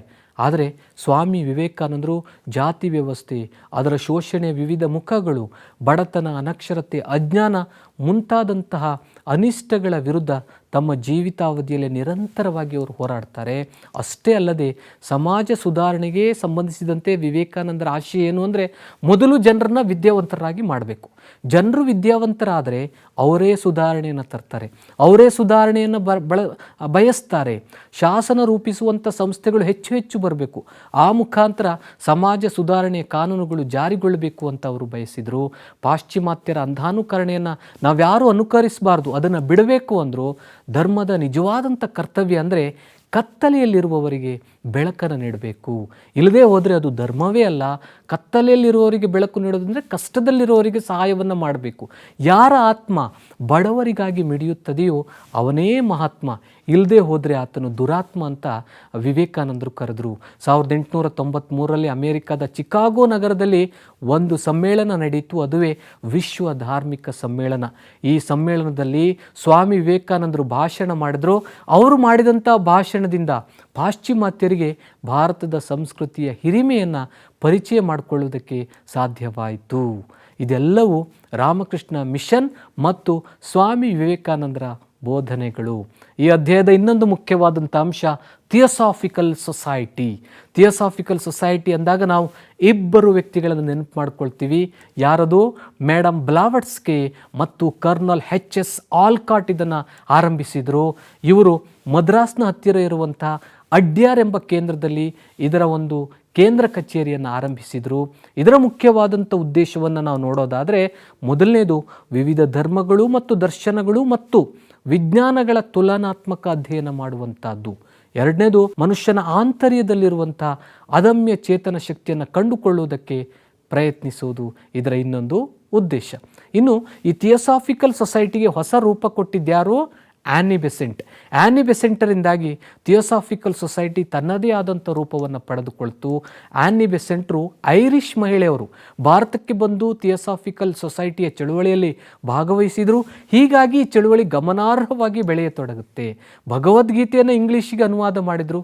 ಹೀಗಾಗಿ ಇವರನ್ನು ನಾವು ಶ್ವೇತ ಸರಸ್ವತಿ ಅಂತ ಕರಿತೀವಿ. ಇವರು ಇನ್ನೊಂದು ಮುಖ್ಯವಾದಂಥ ಅಂಶಕ್ಕೆ ಮಹತ್ವ ಕೊಟ್ಟರು. ಅದೇನು ಅಂದರೆ ಎಲ್ಲ ವರ್ಗಗಳಿಗೂ ಶಿಕ್ಷಣ ಸಿಗಬೇಕು ಅನ್ನೋದು ಅವರ ಆಶಯವಾಗಿತ್ತು. ಎಲ್ಲರಿಗೂ ಶಿಕ್ಷಣ ಕೊಡುವ ಉದ್ದೇಶದಿಂದಾಗಿ ಶಾಲೆಗಳನ್ನು ತೆರೆದರು. ಆ್ಯನಿ ಬೆಸೆಂಟ್ರು ಸೆಂಟ್ರಲ್ ಹಿಂದೂ ಕಾಲೇಜನ್ನು ಬನಾರಸ್ನಲ್ಲಿ ಪ್ರಾರಂಭಿಸಿದರು. ಆದರೆ ಮುಂದೆ ಮದನ್ ಮೋಹನ ಮಾಳವೀಯ ಅವರ ಪ್ರಯತ್ನದಿಂದಾಗಿ ಸೆಂಟ್ರಲ್ ಹಿಂದೂ ಕಾಲೇಜ್ ಬನಾರಸ್ ಹಿಂದೂ ವಿಶ್ವವಿದ್ಯಾಲಯವಾಗಿ ಪರಿವರ್ತನೆಗೊಂಡಿತು. ಅಷ್ಟೇ ಅಲ್ಲದೆ ನ್ಯೂ ಇಂಡಿಯಾ ಮತ್ತು ಕಾಮನ್ವೀಲ್ ಎನ್ನುವಂಥ 2 ಪತ್ರಿಕೆಗಳನ್ನು ಇವರು ಆರಂಭಿಸಿದರು. 1916ರಲ್ಲಿ ಹೋಮ್ ರೂಲ್ ಲೀಗನ್ನು ಪ್ರಾರಂಭಿಸಿ ಮದ್ರಾಸು ಪ್ರಾಂತ್ಯದಲ್ಲಿ ಈ ಹೋಮ್ ರೂಲ್ ಚಳುವಳಿಗೆ ಇವರು ಚಾಲನೆಯನ್ನು ನೀಡಿದರು. ಜೊತೆಗೆ ಭಾರತದ ಸ್ವಾತಂತ್ರ್ಯ ಹೋರಾಟದಲ್ಲಿ ಸಕ್ರಿಯವಾಗಿ ಭಾಗವಹಿಸಿದರು. ಭಾರತೀಯ ರಾಷ್ಟ್ರೀಯ ಕಾಂಗ್ರೆಸ್ನ ಅಧಿವೇಶನದಲ್ಲಿ ಭಾಗವಹಿಸಿದಂತಹ ಮೊಟ್ಟ ಮೊದಲ ಮಹಿಳಾ ಅಧ್ಯಕ್ಷೆ ಕೂಡ ಆ್ಯನಿ ಬೆಸೆಂಟ್ ಆಗಿದ್ದರು. ಹೀಗೆ ಆ್ಯನಿ ಬೆಸೆಂಟ್ರು ಥಿಯೋಸಾಫಿಕಲ್ ಸೊಸೈಟಿಗೆ ಹೊಸ ರೂಪ ಕೊಡುವುದರಲ್ಲಿ ಜೊತೆಗೆ ಭಾರತದ ಸ್ವಾತಂತ್ರ್ಯ ಹೋರಾಟದಲ್ಲಿ ಸಕ್ರಿಯವಾಗಿ ನಾವು ಭಾಗವಹಿಸಿದ್ದನ್ನು ಕಾಣ್ತೇವೆ. ಹಾಗಾದರೆ ಮಕ್ಕಳೇ, ಈ ಅಧ್ಯಾಯದಲ್ಲಿ ನೀವು ಈ ಎಲ್ಲ ಅಂಶಗಳಿಗೆ ಮಹತ್ವವನ್ನು ಕೊಡಬೇಕು. ಬ್ರಹ್ಮ ಸಮಾಜ, ಆರ್ಯ ಸಮಾಜ, ಪ್ರಾರ್ಥನಾ ಸಮಾಜ, ಸತ್ಯಶೋಧಕ ಸಮಾಜ, ಅಲಿಘರ್ ಸುಧಾರಣಾ ಚಳುವಳಿ, ರಾಮಕೃಷ್ಣ ಮಿಷನ್ ಮತ್ತು ಥಿಯೋಸಾಫಿಕಲ್ ಸೊಸೈಟಿ. ಇನ್ನು ಇತಿಹಾಸ ವಿಭಾಗದ 6ನೇ ಅಧ್ಯಾಯವನ್ನು ನಾವು ನೋಡೋದಾದರೆ ಭಾರತದ ಪ್ರಥಮ ಸ್ವಾತಂತ್ರ್ಯ ಸಂಗ್ರಾಮ. ಇದನ್ನು 1857ರ ದಂಗೆ ಅಂತಲೂ ನಾವು ಕರಿತೀವಿ. ಈ ಅಧ್ಯಾಯದಲ್ಲಿ ನಾವೇನೆಲ್ಲ ನೋಡ್ತೀವಿ? ದಂಗೆ ನಡೆಯುವುದಕ್ಕೆ ಕಾರಣಗಳು, ದಂಗೆಯ ವಿಫಲತೆಗೆ ಕಾರಣಗಳು, ದಂಗೆಯ ಪರಿಣಾಮಗಳನ್ನು ನಾವು ನೋಡ್ತೀವಿ. ಮಕ್ಕಳೇ, ನಿಮಗೆಲ್ಲರಿಗೂ ಗೊತ್ತಿದೆ 1857ರಲ್ಲಿ ಭಾರತೀಯರು ಮೊಟ್ಟ ಮೊದಲ ಬಾರಿಗೆ ಒಗ್ಗಟ್ಟಾಗಿ ಬ್ರಿಟಿಷರ ವಿರುದ್ಧ ದಂಗೆ ಎದ್ದಿದ್ರು. ಕಾರಣ ಬ್ರಿಟಿಷರು ಜಾರಿಗೆ ತಂದಂಥ ದತ್ತು ಮಕ್ಕಳಿಗೆ ಹಕ್ಕಿಲ್ಲ ನೀತಿ ಮತ್ತು ಸಹಾಯಕ ಸೈನ್ಯ ಪದ್ಧತಿ. ಈ 2 ಪದ್ಧತಿಗಳ ಮುಖಾಂತರ ಭಾರತದಲ್ಲಿ ತಮ್ಮ ಪ್ರಭುತ್ವವನ್ನು ಸಾಧಿಸುವುದಕ್ಕೆ ಬ್ರಿಟಿಷರು ಪ್ರಯತ್ನಿಸಿದರು. ಸಮಾಜದಲ್ಲಿರುವಂಥ ಎಲ್ಲ ವರ್ಗಗಳನ್ನು ಶೋಷಿಸಿದರು.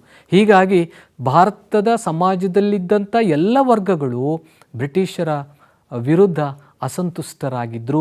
ಅವರಲ್ಲಿರ್ತಕ್ಕಂತಹ ಅಸಹನೆ ಎನ್ನುವುದು 1857ರಲ್ಲಿ ಸ್ಫೋಟಗೊಂಡಿತು. ಹಾಗಾದರೆ 1857ರ ದಂಗೆಗೆ ಕಾರಣಗಳೇನು ಅಂತ ನಾವು ನೋಡೋದಾದರೆ 5 ಕಾರಣಗಳನ್ನು ನಾವು ನೋಡ್ತೀವಿ. ರಾಜಕೀಯ ಕಾರಣಗಳು, ಹಾಗೆ ಆರ್ಥಿಕ ಕಾರಣಗಳು, ಆಡಳಿತಾತ್ಮಕ ಕಾರಣಗಳು, ಸೈನಿಕ ಕಾರಣಗಳು, ಕೊನೆಯದಾಗಿ ತಕ್ಷಣದ ಕಾರಣ. ಈ 5 ಕಾರಣಗಳು 1857ರ ದಂಗೆಗೆ ಕಾರಣಗಳಾದವು. ಹಾಗಾದರೆ ಮೊದಲನೇ ಕಾರಣ ಈಗ ನೋಡೋಣ, ರಾಜಕೀಯ ಕಾರಣಗಳು. ರಾಜಕೀಯ ಕಾರಣ ಅಂದಾಗ ನಮ್ಮ ನೆನಪಾಗೋದು ದತ್ತು ಮಕ್ಕಳಿಗೆ ಹಕ್ಕಿಲ್ಲ ಎಂಬ ನೀತಿ. ಜಾರಿಗೆ ತಂದಿದ್ಯಾರು? ಗವರ್ನರ್ ಜನರಲ್ ಲಾರ್ಡ್ ಡಾಲೌಸಿ ಇದನ್ನು ಜಾರಿಗೆ ತಂದ. ಈ ನೀತಿಯಿಂದಾಗಿ ಏನಾಯಿತು? ಈ ನೀತಿಯಿಂದಾಗಿ ಸತಾರ, ಜೈಪುರ, ಝಾನ್ಸಿ, ಉದಯಪುರ ಮೊದಲಾದ ಸಂಸ್ಥಾನಗಳು ಬ್ರಿಟಿಷರ ವಶವಾದವು. ಇನ್ನೊಂದು ಮುಖ್ಯವಾದಂಥ ಅಂಶ ನಾವಿಲ್ಲಿ ಗಮನಿಸಬೇಕು. ತಂಜಾವೂರು, ಕರ್ನಾಟಕ ನವಾಬರಿಗಿದ್ದ ರಾಜ ಪದವಿಗಳನ್ನು ಕೂಡ ಬ್ರಿಟಿಷರು ರದ್ದುಪಡಿಸಿದರು. ಮೊಘಲ್ ಚಕ್ರವರ್ತಿ 2ನೇ ಬಹದ್ದೂರ್ ಶಾ, ನಿಮ್ಗೆ ಗೊತ್ತಿದೆಯಲ್ಲ, 2ನೇ ಬಹದ್ದೂರ್ ಶಾನನ್ನು ಅವಧ್ನ ನವಾಬನನ್ನು ಬ್ರಿಟಿಷರು ಅಧಿಕಾರದಿಂದ ಪದಚ್ಯುತಗೊಳಿಸಿದರು. ಇವರ ಕೈ ಕೆಳಗಡೆ ಕೆಲಸ ಮಾಡ್ತಾ ಇದ್ದಂಥ ಲಕ್ಷಾಂತರ ಸೈನಿಕರು ನಿರುದ್ಯೋಗಿಗಳಾದರು. ಹೀಗೆ ರಾಜಕೀಯ ಕಾರಣಗಳನ್ನು ಬರೀರಿ ಅಂದಾಗ ನೀವು ಈ ಅಂಶಗಳನ್ನು ಬರಿಬೇಕಾಗುತ್ತೆ ಮಕ್ಕಳೇ. ಇನ್ನು ಮುಂದಿನ ಕಾರಣ ಆರ್ಥಿಕ ಕಾರಣ. ಆರ್ಥಿಕ ಕಾರಣ ಅಂದಾಗ ನಮ್ಮ ನೆನಪಾಗೋದು ಕೈಗಾರಿಕಾ ಕ್ರಾಂತಿ. ಇಂಗ್ಲೆಂಡ್ನಲ್ಲಿ ಉಂಟಾದಂತಹ ಕೈಗಾರಿಕಾ ಕ್ರಾಂತಿಯ ಪರಿಣಾಮದಿಂದಾಗಿ ಭಾರತದಲ್ಲಿ ಅಂದು ಅಸ್ತಿತ್ವದಲ್ಲಿದ್ದಂತಹ ಗೃಹ ಕೈಗಾರಿಕೆಗಳು, ದೇಶೀಯ ಮತ್ತು ಕರಕುಶಲತೆಯ ಕೈಗಾರಿಕೆಗಳು ನಾಶವಾಗ್ತಾ ಹೋದವು. ಕೈಗಾರಿಕಾ ಕ್ರಾಂತಿಯ ನಂತರ ಇಂಗ್ಲೆಂಡ್ ಕೇವಲ ವ್ಯಾಪಾರಿ ರಾಷ್ಟ್ರ ಮಾತ್ರ ಆಗಿರಲಿಲ್ಲ, ಅನೇಕ ಕೈಗಾರಿಕೆಗಳು ಇಂಗ್ಲೆಂಡ್ನಲ್ಲಿ ಹುಟ್ಕೊಂಡು ಕೈಗಾರಿಕೆಗಳ ಕಾರ್ಯಾಗಾರವಾಯಿತು. ಭಾರತದಲ್ಲಿದ್ದಂಥ ಕರಕುಶಲಗಾರರು ನಿರುದ್ಯೋಗಿಗಳಾದರು. ಬಟ್ಟೆ ಮತ್ತು ಉಣ್ಣೆ ಕೈಗಾರಿಕೆಗಳು ಅವನತಿ ಹೊಂದಿ ಅದನ್ನು ಅವಲಂಬಿಸಿದಂತಹ ನೇಕಾರರು, ನೂಲುವವರು ತಮ್ಮ ಉದ್ಯೋಗವನ್ನು ಕಳೆದುಕೊಂಡರು. ಅಷ್ಟೇ ಅಲ್ಲದೆ ಗೃಹ ಕೈಗಾರಿಕೆಗಳು ಇದೇ ರೀತಿಯಾದಂತಹ ತೀವ್ರ ಆರ್ಥಿಕ ನಷ್ಟವನ್ನು ಅನುಭವಿಸಬೇಕಾಯಿತು. ಭಾರತದ ವಸ್ತುಗಳನ್ನು ಇಂಗ್ಲೆಂಡ್ನಲ್ಲಿ ಮಾರೋದಕ್ಕೆ ಸಾಧ್ಯನೇ ಆಗ್ತಾ ಇರಲಿಲ್ಲ. ಯಾಕಂದರೆ ಇಂಗ್ಲೀಷರು ದುಬಾರಿ ಸುಂಕವನ್ನು ಭಾರತದ ವಸ್ತುಗಳ ಮೇಲೆ ಹೇರ್ತಾ ಇದ್ರು. ಸರ್ಕಾರ ಮತ್ತು ರೈತನ ಮಧ್ಯೆ ಇದ್ದಂತಹ ಜಮೀನ್ದಾರರು ರೈತರನ್ನು ಶೋಷಣೆ ಮಾಡ್ತಾ ಇದ್ರು. ಬ್ರಿಟಿಷರು ಇನಾಮ್ ಆಯೋಗವನ್ನು ನೇಮಕ ಮಾಡಿ ಇನಾಮ್ ಭೂಮಿಯನ್ನು ವಾಪಸ್ಸು ಪಡೆದುಕೊಂಡರು. ಇವೆಲ್ಲವುಗಳು 1857ರ ದಂಗೆಗೆ ಆರ್ಥಿಕ ಕಾರಣಗಳು. ಇನ್ನು ಆಡಳಿತಾತ್ಮಕ ಕಾರಣಗಳನ್ನು ನಾವು ನೋಡೋದಾದರೆ, ಬ್ರಿಟಿಷರು ಒಂದು ಹೊಸ ರೀತಿಯ ಕಾನೂನನ್ನು ಜಾರಿಗೆ ತಂದರು. ಅದನ್ನು ಹೊಸ ನಾಗರಿಕ ಮತ್ತು ಅಪರಾಧ ಕಾಯ್ದೆ ಅಂತ ನಾವು ಕರಿತೀವಿ. ಈ ಕಾಯ್ದೆಯ ಪ್ರಕಾರ ಭಾರತೀಯರು ಮತ್ತು ಬ್ರಿಟಿಷರ ನಡುವೆ ಸಾಕಷ್ಟು ಪಕ್ಷಪಾತಗಳಿದ್ದವು. ಭಾರತೀಯರಿಗೆ ಆದಂತಹ ಪ್ರತ್ಯೇಕ ನಿಯಮಗಳು ಅನ್ವಯವಾಗ್ತಾ ಇದ್ದವು. ಅಷ್ಟೇ ಅಲ್ಲದೆ ಆಂಗ್ಲ ಭಾಷೆಯನ್ನು ಬ್ರಿಟಿಷರು ನ್ಯಾಯಾಲಯದ ಭಾಷೆಯನ್ನಾಗಿ ಮಾಡಿದ್ದು ಭಾರತೀಯರಿಗೆ ಇಷ್ಟವಾಗಲಿಲ್ಲ. ಅಷ್ಟೇ ಅಲ್ಲದೆ ಇಂಗ್ಲೀಷ್ ನ್ಯಾಯಾಧೀಶರು ಇಂಗ್ಲೀಷರ ಪರವಾಗಿ ನ್ಯಾಯದಾನವನ್ನು ನೀಡ್ತಾ ಇದ್ರು. ಭಾರತೀಯರಿಗೆ ನ್ಯಾಯದಾನ ನೀಡುವಂಥ ಸಂದರ್ಭದಲ್ಲಿ ಪಕ್ಷಪಾತವನ್ನು ಅವರು ಮಾಡ್ತಾ ಇದ್ರು. ಬ್ರಿಟಿಷರು ಜಾರಿಗೆ ತಂದಂಥ ಹೊಸ ನಾಗರಿಕ ಮತ್ತು ಅಪರಾಧ ಕಾಯ್ದೆಗಳು ಭಾರತೀಯರಿಗೆ ಅರ್ಥನೇ ಆಗ್ತಾ ಇರಲಿಲ್ಲ. ಹೀಗೆ ಇವೆಲ್ಲವುಗಳು ಆಡಳಿತಾತ್ಮಕ ಕಾರಣಗಳಾಗಿದ್ದವು. ಇನ್ನೊಂದು 4ನೇ ಕಾರಣ ಸೈನಿಕ ಕಾರಣಗಳು. ಹೌದಾ, ಸೈನಿಕ ಕಾರಣಗಳು ನಿಮ್ಗೆ ಗೊತ್ತೇ ಇದೆ. ಭಾರತದ ಸೈನಿಕರು ಬ್ರಿಟಿಷರ ಕೈ ಕೆಳಗಡೆ ಕೆಲಸ ಮಾಡ್ತಾ ಇದ್ರು. ಅವರನ್ನು ನಾವು ಸಿಪಾಯಿಗಳು ಅಂತ ಕರಿತಾ ಇದ್ವಿ. ಆದರೆ ಈ ಸಂದರ್ಭದಲ್ಲಿ ಸಿಪಾಯಿಗಳ ಸ್ಥಿತಿ ಮಾತ್ರ ಶೋಚನೀಯವಾಗಿತ್ತು, ಗಂಭೀರವಾಗಿತ್ತು. ಯಾಕೆ ಶೋಚನೀಯವಾಗಿತ್ತು ಅಂತ ನೋಡೋದಾದರೆ, ಬ್ರಿಟಿಷ್ ಸೈನಿಕರಿಗಿದ್ದಂಥ ಸ್ಥಾನಮಾನ ಭಾರತೀಯ ಸೈನಿಕರಿಗಿರಲಿಲ್ಲ. ವೇತನ ಕಮ್ಮಿ ಇತ್ತು. ಬಡ್ತಿ ಅವಕಾಶಗಳು ಭಾರತೀಯ ಸಿಪಾಯಿಗಳಿಗೆ ಇರಲೇ ಇಲ್ಲ. ಅಷ್ಟೇ ಅಲ್ಲದೆ ಭಾರತೀಯ ಸೈನಿಕರನ್ನು ಸಾಗರ ದಾಟಿ ಬೇರೆ ದೇಶಗಳಿಗೆ ಹೋಗಬೇಕಾಗಿತ್ತು. ಭಾರತೀಯ ಸೈನಿಕರು ಸಾಗರ ದಾಟಿ ಬೇರೆ ದೇಶಗಳಿಗೆ ಹೋಗಬೇಕಾಗಿತ್ತು. ಬೇರೆ ದೇಶಗಳಿಗೆ ಹೋಗುವಂತೆ ಒತ್ತಾಯಿಸಲಾಗಿತ್ತು. ಇದು ಆ ಸಂದರ್ಭದಲ್ಲಿ ಧಾರ್ಮಿಕವಾಗಿ ಸೈನಿಕರನ್ನು ಪ್ರಚೋದಿಸಿತು. ಅವರ ಧರ್ಮಕ್ಕೆ, ಅವರ ಸಂಪ್ರದಾಯಗಳಿಗೆ ಅದು ವಿರುದ್ಧವಾಗಿತ್ತು. ಇನ್ನು ಕೊನೆಯದಾಗಿ ದಂಗೆಯ ತಕ್ಷಣದ ಕಾರಣ ನಮ್ಗೆ ಗೊತ್ತೇ ಇದೆ. Royal Enfield ಬಂದೂಕುಗಳು. ಬ್ರಿಟಿಷ್ ಸೈನ್ಯದ ಕೆಳಗೆ ಕೆಲಸ ಮಾಡ್ತಾ ಇದ್ದ ಭಾರತೀಯ ಸೈನಿಕರ ಸಂಖ್ಯೆ ಜಾಸ್ತಿ ಇತ್ತು. ಹೀಗಾಗಿ ಭಾರತೀಯ ಸಿಪಾಯಿಗಳು ಏನಂದ್ಕೋತಾರಂದರೆ, ನಾವೆಲ್ಲರೂ ಬ್ರಿಟಿಷರ ವಿರುದ್ಧ ಒಗ್ಗಟ್ಟಾಗಿ ಓಡಿಸಿದ್ರೆ ಖಂಡಿತವಾಗಿಯೂ ಬ್ರಿಟಿಷರನ್ನ ಭಾರತದಿಂದ ಓಡಿಸ್ಬೋದು ಅನ್ನುವಂಥ ಆತ್ಮವಿಶ್ವಾಸ ಭಾರತೀಯ ಸೈನಿಕರಲ್ಲಿತ್ತು. ಇದೇ ಸಂದರ್ಭದಲ್ಲಿ ಬ್ರಿಟಿಷರು ಒಂದು ಹೊಸ ರೀತಿಯ ಬಂದೂಕನ್ನು ಜಾರಿಗೆ ತಂದಿದ್ರು. ಅದನ್ನು ರಾಯಲ್ ಎನ್ಫೀಲ್ಡ್ ಬಂದೂಕುಗಳು ಅಂತ ನಾವು ಕರಿತೀವಿ. ರಾಯಲ್ ಎನ್ಫೀಲ್ಡ್ ಬಂದೂಕುಗಳಿಗೆ ಉಪಯೋಗಿಸ್ತಾ ಇದ್ದಂಥ ತುಪಾಕಿಗಳಿಗೆ ಹಂದಿ ಮತ್ತು ಹಸುವಿನ ಕೊಬ್ಬನ್ನು ಸವರಲಾಗಿತ್ತು ಅನ್ನುವಂಥ ವದಂತಿ ಹಬ್ಬಿತ್ತು. ಹೀಗಾಗಿ ಹಿಂದೂಗಳು ಮತ್ತು ಮುಸ್ಲಿಂ ಸೈನಿಕರು ಇದನ್ನು ಉಪಯೋಗಿಸುವುದಕ್ಕೆ ನಿರಾಕರಿಸಿದರು. ಯಾಕಂದರೆ ಹಿಂದೂಗಳಿಗೆ ಹಸು ಪವಿತ್ರ, ಮುಸ್ಲಿಮರಿಗೆ ಹಂದಿಯು ನಿಷಿದ್ಧವಾಗಿತ್ತು. ರಾಯಲ್ ಎನ್ಫೀಲ್ಡ್ ಬಂದೂಕನ್ನು ಉಪಯೋಗಿಸುವುದಕ್ಕೆ ನಿರಾಕರಿಸಿದರು. ಈ ವದಂತಿಯೇ ಮುಂದೆ ತಕ್ಷಣದ ಕಾರಣವಾಯಿತು. ಯಾವಾಗ ಬ್ರಿಟಿಷರು ರಾಯಲ್ ಎನ್ಫೀಲ್ಡ್ ಬಂದೂಕುಗಳನ್ನು ಬಳಸುವಂತೆ ಭಾರತೀಯ ಸೈನಿಕರನ್ನು ಒತ್ತಾಯಿಸಿದರೋ ಆಗ ಭಾರತೀಯ ಸೈನಿಕರು ಬ್ರಿಟಿಷರ ವಿರುದ್ಧ ಸಿಡಿದೆದ್ರು. ಕೊನೆಗೆ ದಂಗೆ ಆರಂಭ ಆಯಿತು. ನಿಮ್ಗೆ ಗೊತ್ತೇ ಇದೆ, ದಂಗೆ ಬ್ಯಾರಕ್ಪುರದಲ್ಲಿ ಮಂಗಲ್ ಪಾಂಡೆ ನೇತೃತ್ವದಲ್ಲಿ ಆರಂಭ ಆಗುತ್ತೆ. ನಂತರ ಮೀರತ್ತು, ಆನಂತರದಲ್ಲಿ ದೆಹಲಿಗೆ ತೆರಳಿರುವುದನ್ನು ನಾವು ಕಾಣ್ತೀವಿ. ಕಾನ್ಪುರದಲ್ಲಿ ನಾನಾ ಸಾಹೇಬ್ ಇರ್ಬೋದು, ತಾತ್ಯಾ ಟೋಪಿ ಇರ್ಬೋದು, ಝಾನ್ಸಿಯಲ್ಲಿ ರಾಣಿ ಲಕ್ಷ್ಮೀಬಾಯಿ ಇವರೆಲ್ಲರ ನೇತೃತ್ವದಲ್ಲಿ ಹೋರಾಟ ನಡೆಯಿತು. ಹೀಗೆ ದಂಗೆ ಭಾರತದ ವಿವಿಧ ಭಾಗಗಳಿಗೆ ಹರಡಿತು. ಆದರೆ ದಂಗೆ ವಿಫಲವಾಯಿತು ಅನ್ನೋದನ್ನು ನಾವಿಲ್ಲಿ ಮರಿಬಾರದು.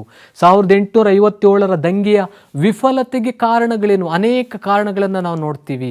ಮೊದಲನೇದು, ಇಡೀ ಭಾರತವನ್ನು ವ್ಯಾಪಿಸಿದ ದಂಗೆ ಆಗಿರಲಿಲ್ಲ. ಕೆಲವೊಂದು ಪ್ರದೇಶಗಳಲ್ಲಿ ಮಾತ್ರ ಇದು ವ್ಯಾಪಿಸಿತ್ತು. ದೇಶವನ್ನು ಬಿಡುಗಡೆಗೊಳಿಸುವುದಕ್ಕಿಂತ ಮುಖ್ಯವಾಗಿ ತಮ್ಮ ಸ್ವಹಿತಾಸಕ್ತಿ ಮತ್ತು ಹಕ್ಕುಗಳಿಗಾಗಿ ನಡೆಸಿದಂಥ ದಂಗೆಯಾಗಿತ್ತು. ಯೋಜಿತವಾದಂಥ ದಂಗೆ ಆಗಿರಲಿಲ್ಲ. ಅನಿರೀಕ್ಷಿತ ಕಾರಣಗಳಿಂದ ಅದು ಪ್ರೇರೇಪಿತವಾಗಿತ್ತು. ಜೊತೆಗೆ ಬ್ರಿಟಿಷ್ ಸೈನಿಕರಲ್ಲಿ ಒಗ್ಗಟ್ಟು ಚೆನ್ನಾಗಿತ್ತು, ಆದರೆ ಭಾರತೀಯ ಸೈನಿಕರಲ್ಲಿ ಒಗ್ಗಟ್ಟಿರಲಿಲ್ಲ, ಬದಲಾಗಿ ಭಿನ್ನತೆ ಇತ್ತು. ಬ್ರಿಟಿಷ್ ಸೈನಿಕರಲ್ಲಿ ಸೂಕ್ತ ಮಾರ್ಗದರ್ಶನ ಮತ್ತು ವ್ಯವಸ್ಥಿತವಾದ ಸಂಘಟನೆ ಇತ್ತು. ಭಾರತೀಯ ಸೈನಿಕರಲ್ಲಿ ಅದು ಇರಲೇ ಇಲ್ಲ.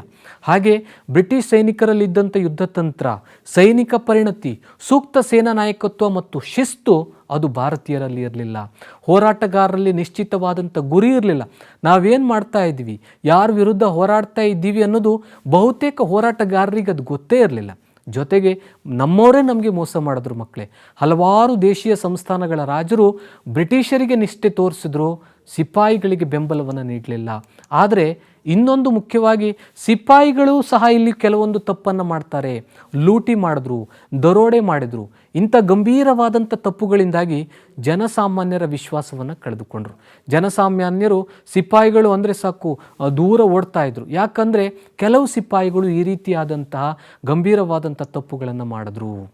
ಇನ್ನು ಈ ಅಧ್ಯಾಯದ ಕೊನೆಯ ಅಂಶ ಅದು ದಂಗೆಯ ಪರಿಣಾಮಗಳು. 1857ರ ದಂಗೆಯಿಂದ ಯಾವ ರೀತಿಯ ಬದಲಾವಣೆಗಳು ಅಥವಾ ಪರಿಣಾಮಗಳನ್ನು ನಾವು ನೋಡ್ತಾ ಹೋದರೆ, ಮೊದಲನೇದಾಗಿ ಈಸ್ಟ್ ಇಂಡಿಯಾ ಕಂಪನಿ ಆಡಳಿತ ಕೊನೆಗೊಂಡಿತ್ತು. ಬ್ರಿಟಿಷರ ಆಳ್ವಿಕೆ ಕೊನೆಗೊಂಡಿಲ್ಲ. ಬ್ರಿಟಿಷ್ ಸರ್ಕಾರ ಏನು ಮಾಡುತ್ತೆ ಅಂದರೆ ಈಸ್ಟ್ ಇಂಡಿಯಾ ಕಂಪನಿ ಆಡಳಿತವನ್ನು ಕೊನೆಗೊಳಿಸಿತು. ಆಡಳಿತವನ್ನು ಬ್ರಿಟನ್ ಸಾಮ್ರಾಜ್ಯಕ್ಕೆ ವರ್ಗಾವಣೆಗೊಳಿಸಲಾಯಿತು. ಭಾರತದ ವ್ಯವಹಾರವನ್ನು ನೋಡಿಕೊಳ್ಳುವುದಕ್ಕೆ ಭಾರತದ ವ್ಯವಹಾರಗಳ ಕಾರ್ಯದರ್ಶಿಯನ್ನು ನೇಮಕ ಮಾಡಲಾಯಿತು. 1858ರಲ್ಲಿ ದಂಗೆ ನಡೆದದ್ದು. 1857ರಲ್ಲಿ ಮರು ವರ್ಷ ಅಂದರೆ 1858ರಲ್ಲಿ ಬ್ರಿಟನ್ ರಾಣಿ ಯಾರಾಗಿದ್ದರು, ಕ್ವೀನ್ ವಿಕ್ಟೋರಿಯಾ, ರಾಣಿ ವಿಕ್ಟೋರಿಯಾ ಒಂದು ಘೋಷಣೆಯನ್ನು ಹೊರಡಿಸ್ತಾಳೆ.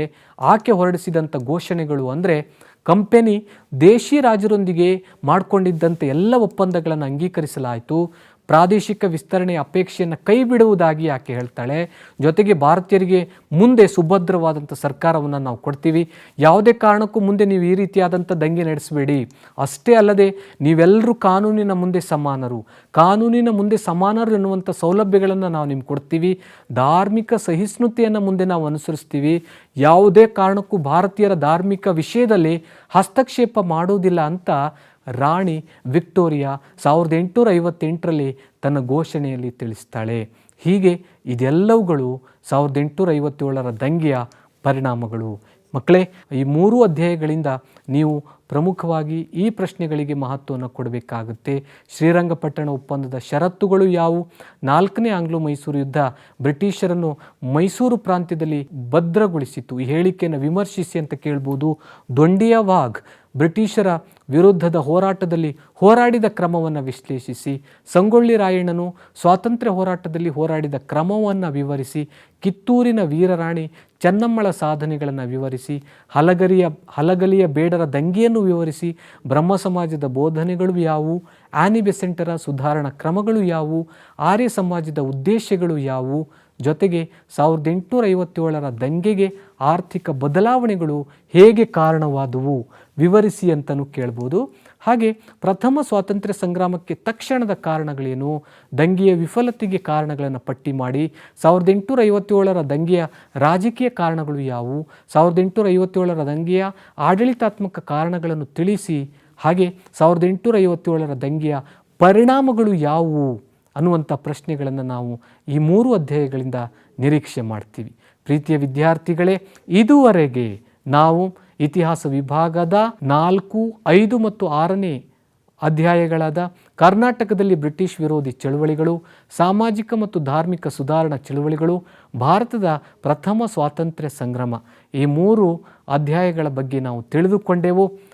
ಇಲ್ಲಿ ಚರ್ಚಿಸಿದಂಥ ಅಂಶಗಳ ಜೊತೆಗೆ ಪಠ್ಯಪುಸ್ತಕವನ್ನು ನೀವೆಲ್ಲರೂ ಕಡ್ಡಾಯವಾಗಿ ಓದಲೇಬೇಕು.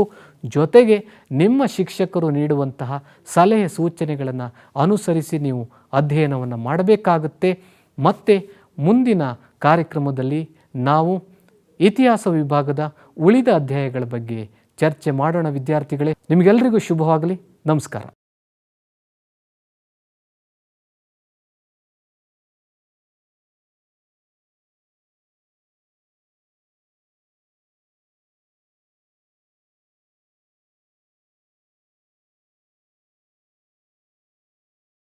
ನಮಸ್ಕಾರ. ಪ್ರಿಯ ವಿದ್ಯಾರ್ಥಿಗಳೇ, ಓದಲಿಕ್ಕೆ, ಆಡಲಿಕ್ಕೆ, ನೋಡಲಿಕ್ಕೆ, ಬರೆಯಲಿಕ್ಕೆ ನೀನಿಡು ಇಷ್ಟಿಷ್ಟು ಸಮಯ, ಆತ್ಮಾವಲೋಕನಕ್ಕೂ ಸಮಯ ಒಂದಿಷ್ಟಿರಲಿ, ಅರಿನಿನ್ನ ಮಾಟವನ್ನು ಮುದ್ದು ರಾಮ ಎಂಬ ಶಿವಪ್ಪ ಅವರ ಮಾತಿನಂತೆ ಪಾಠಗಳನ್ನು ಮನನ ಮಾಡುವ, ನೆನಪಿಸಿಕೊಳ್ಳುವಂತಹ ಪುನರ್ಮನನ ಕನ್ನಡ ತರಗತಿಗೆ ನಿಮಗೆಲ್ಲರಿಗೂ ಸ್ವಾಗತ.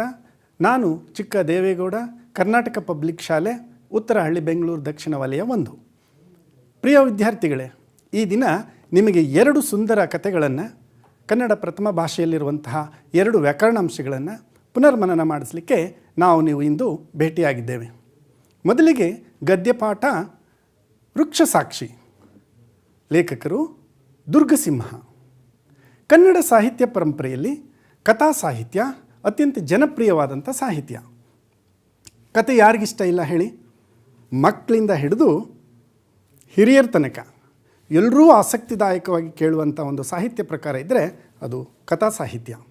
ಈ ಕಥೆಗಳು ಮನರಂಜನೆ ಜೊತೆಗೆ ಜೀವನದ ಮೌಲ್ಯಗಳನ್ನು, ನೀತಿಗಳನ್ನು ತಿಳಿಸ್ಕೊಡ್ತವೆ.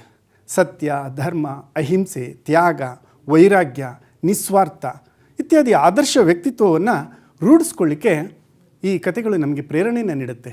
ಅದಕ್ಕಾಗಿ ಈ ಕಥೆಯನ್ನು ನಾವು ಅಧ್ಯಯನ ಮಾಡ್ತಾಯಿದ್ವಿ. ಕಥೆಯನ್ನು ಬರೆದವ್ರ ಬಗ್ಗೆ ಒಂದಿಷ್ಟು ವಿಷಯಗಳನ್ನು ತಿಳ್ಕೊಳ್ಳೋಣ ಬನ್ನಿ.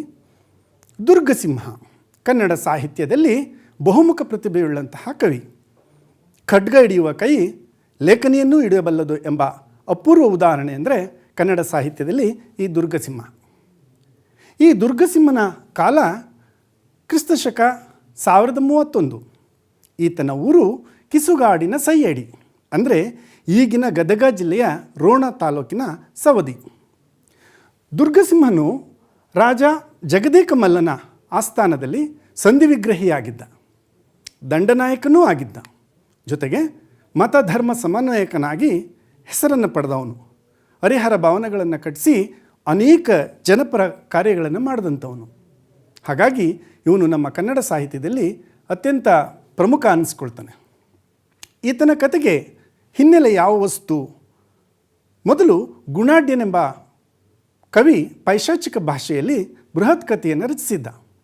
ಆ ಬೃಹತ್ ಕಥೆಯನ್ನು ಆಧರಿಸಿ ಸಂಸ್ಕೃತದಲ್ಲಿ ವಸುಭಾಗಭಟ್ಟನೆಂಬ ಕವಿ ಪಂಚತಂತ್ರವನ್ನು ರಚಿಸಿದ್ದ.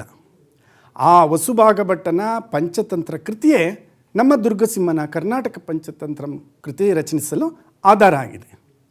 ಪ್ರಸ್ತುತ ವೃಕ್ಷಸಾಕ್ಷಿ ಕಥೆಯನ್ನು ಈ ಕರ್ನಾಟಕ ಪಂಚತಂತ್ರ ಕೃತಿಯಿಂದ ಆರಿಸಲಾಗಿದೆ.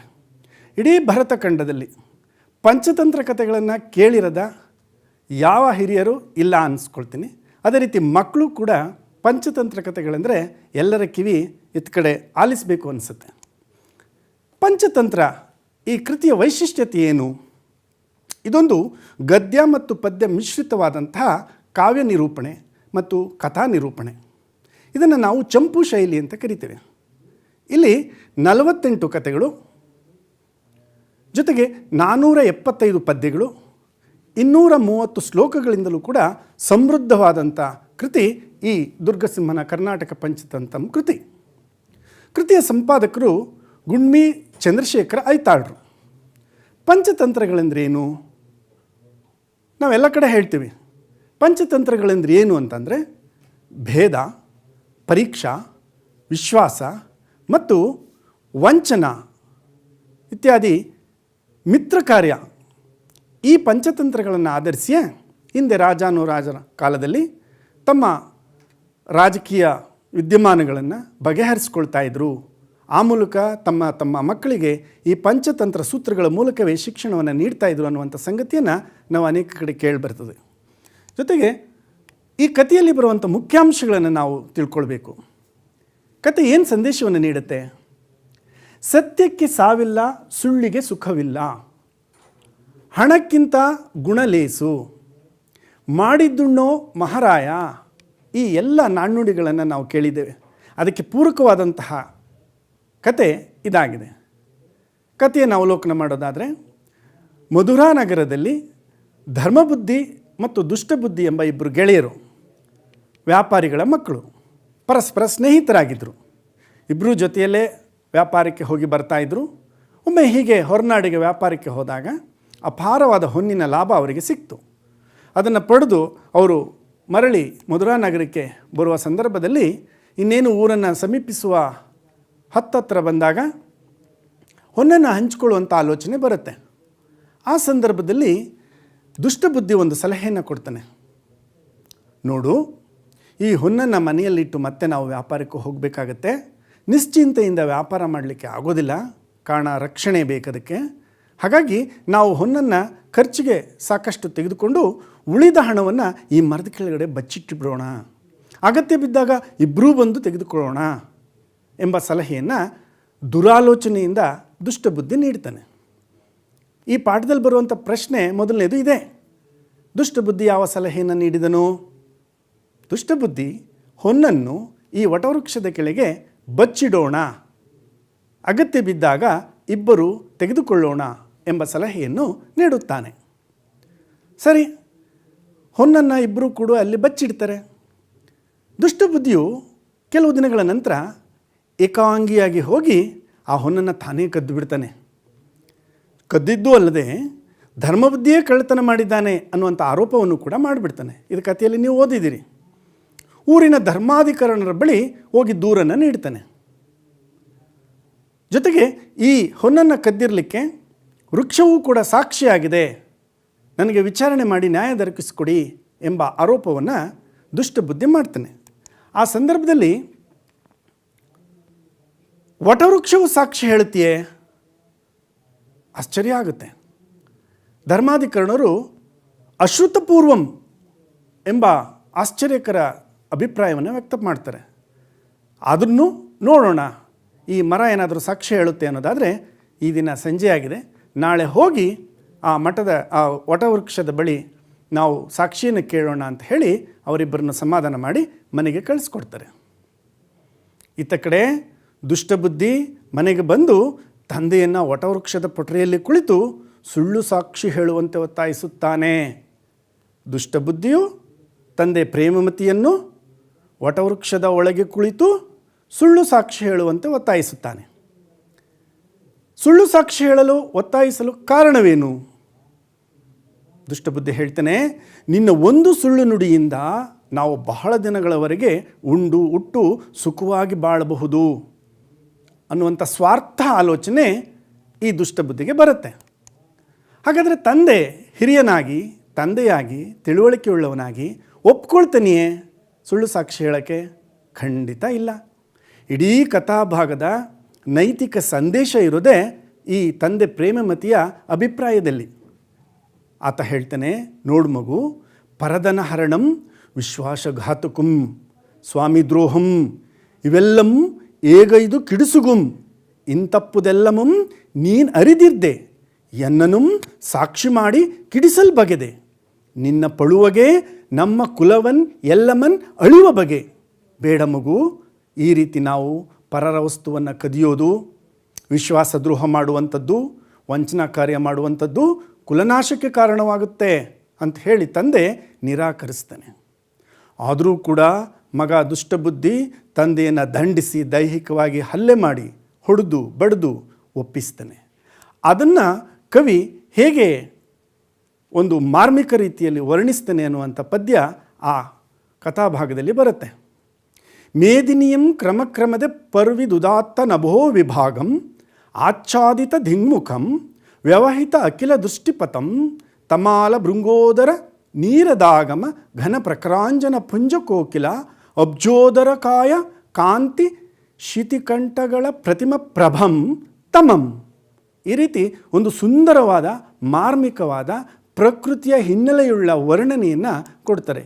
ಪ್ರೇಮಮತಿ ಯಾಕೆ ಸುಳ್ಳನ್ನು ಹೇಳಲಿಕ್ಕೆ ಒಪ್ಕೊಂಡ, ಹೇಗೆ ಒಂದು ಜ್ಞಾನಿಯಾದಂಥ ಪ್ರೇಮಮತಿ ಈ ಒಂದು ತಪ್ಪು ನಡೆಯನ್ನು ಹೆಜ್ಜೆ ಇಡಲಿಕ್ಕೆ ಕಾರಣನಾಗ್ತಾನೆ ಅನ್ನೋದನ್ನು ಕವಿ ಮಾರ್ಮಿಕವಾಗಿ ಇಲ್ಲಿ ವಿವರಿಸಿದ್ದಾನೆ.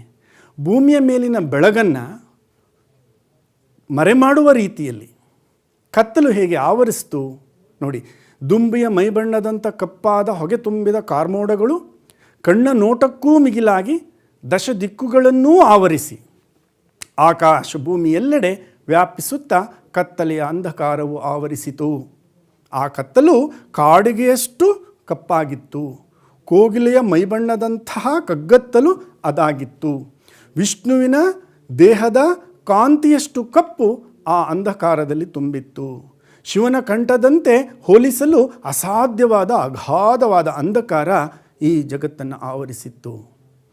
ಆದರೆ ನೆನ್ಪಿಟ್ಕೊಳ್ಳಿ ಮಕ್ಕಳೇ, ಕವಿ ವರ್ಣಿಸ್ತಾ ಇರೋದು ಈ ಕಪ್ಪನೆಯ ಕಾರ್ಮೋಡಗಳು ಶಾಶ್ವತ ಅಲ್ಲ. ಅವು ತೇಲಿ ಮರೆಯಾದ ಮೇಲೆ ಮತ್ತೆ ಬೆಳಕು ಬಂದೇ ಬರುತ್ತೆ. ಹಾಗೆ ಮತ್ತೆ ಸತ್ಯ ಹೊರಹೊಮ್ಮುತ್ತೆ ಅನ್ನುವಂಥದ್ದನ್ನು ಕವಿ ಇಲ್ಲಿ ಮಾರ್ಮಿಕವಾಗಿ ಚಿತ್ರಿಸಿದ್ದಾರೆ.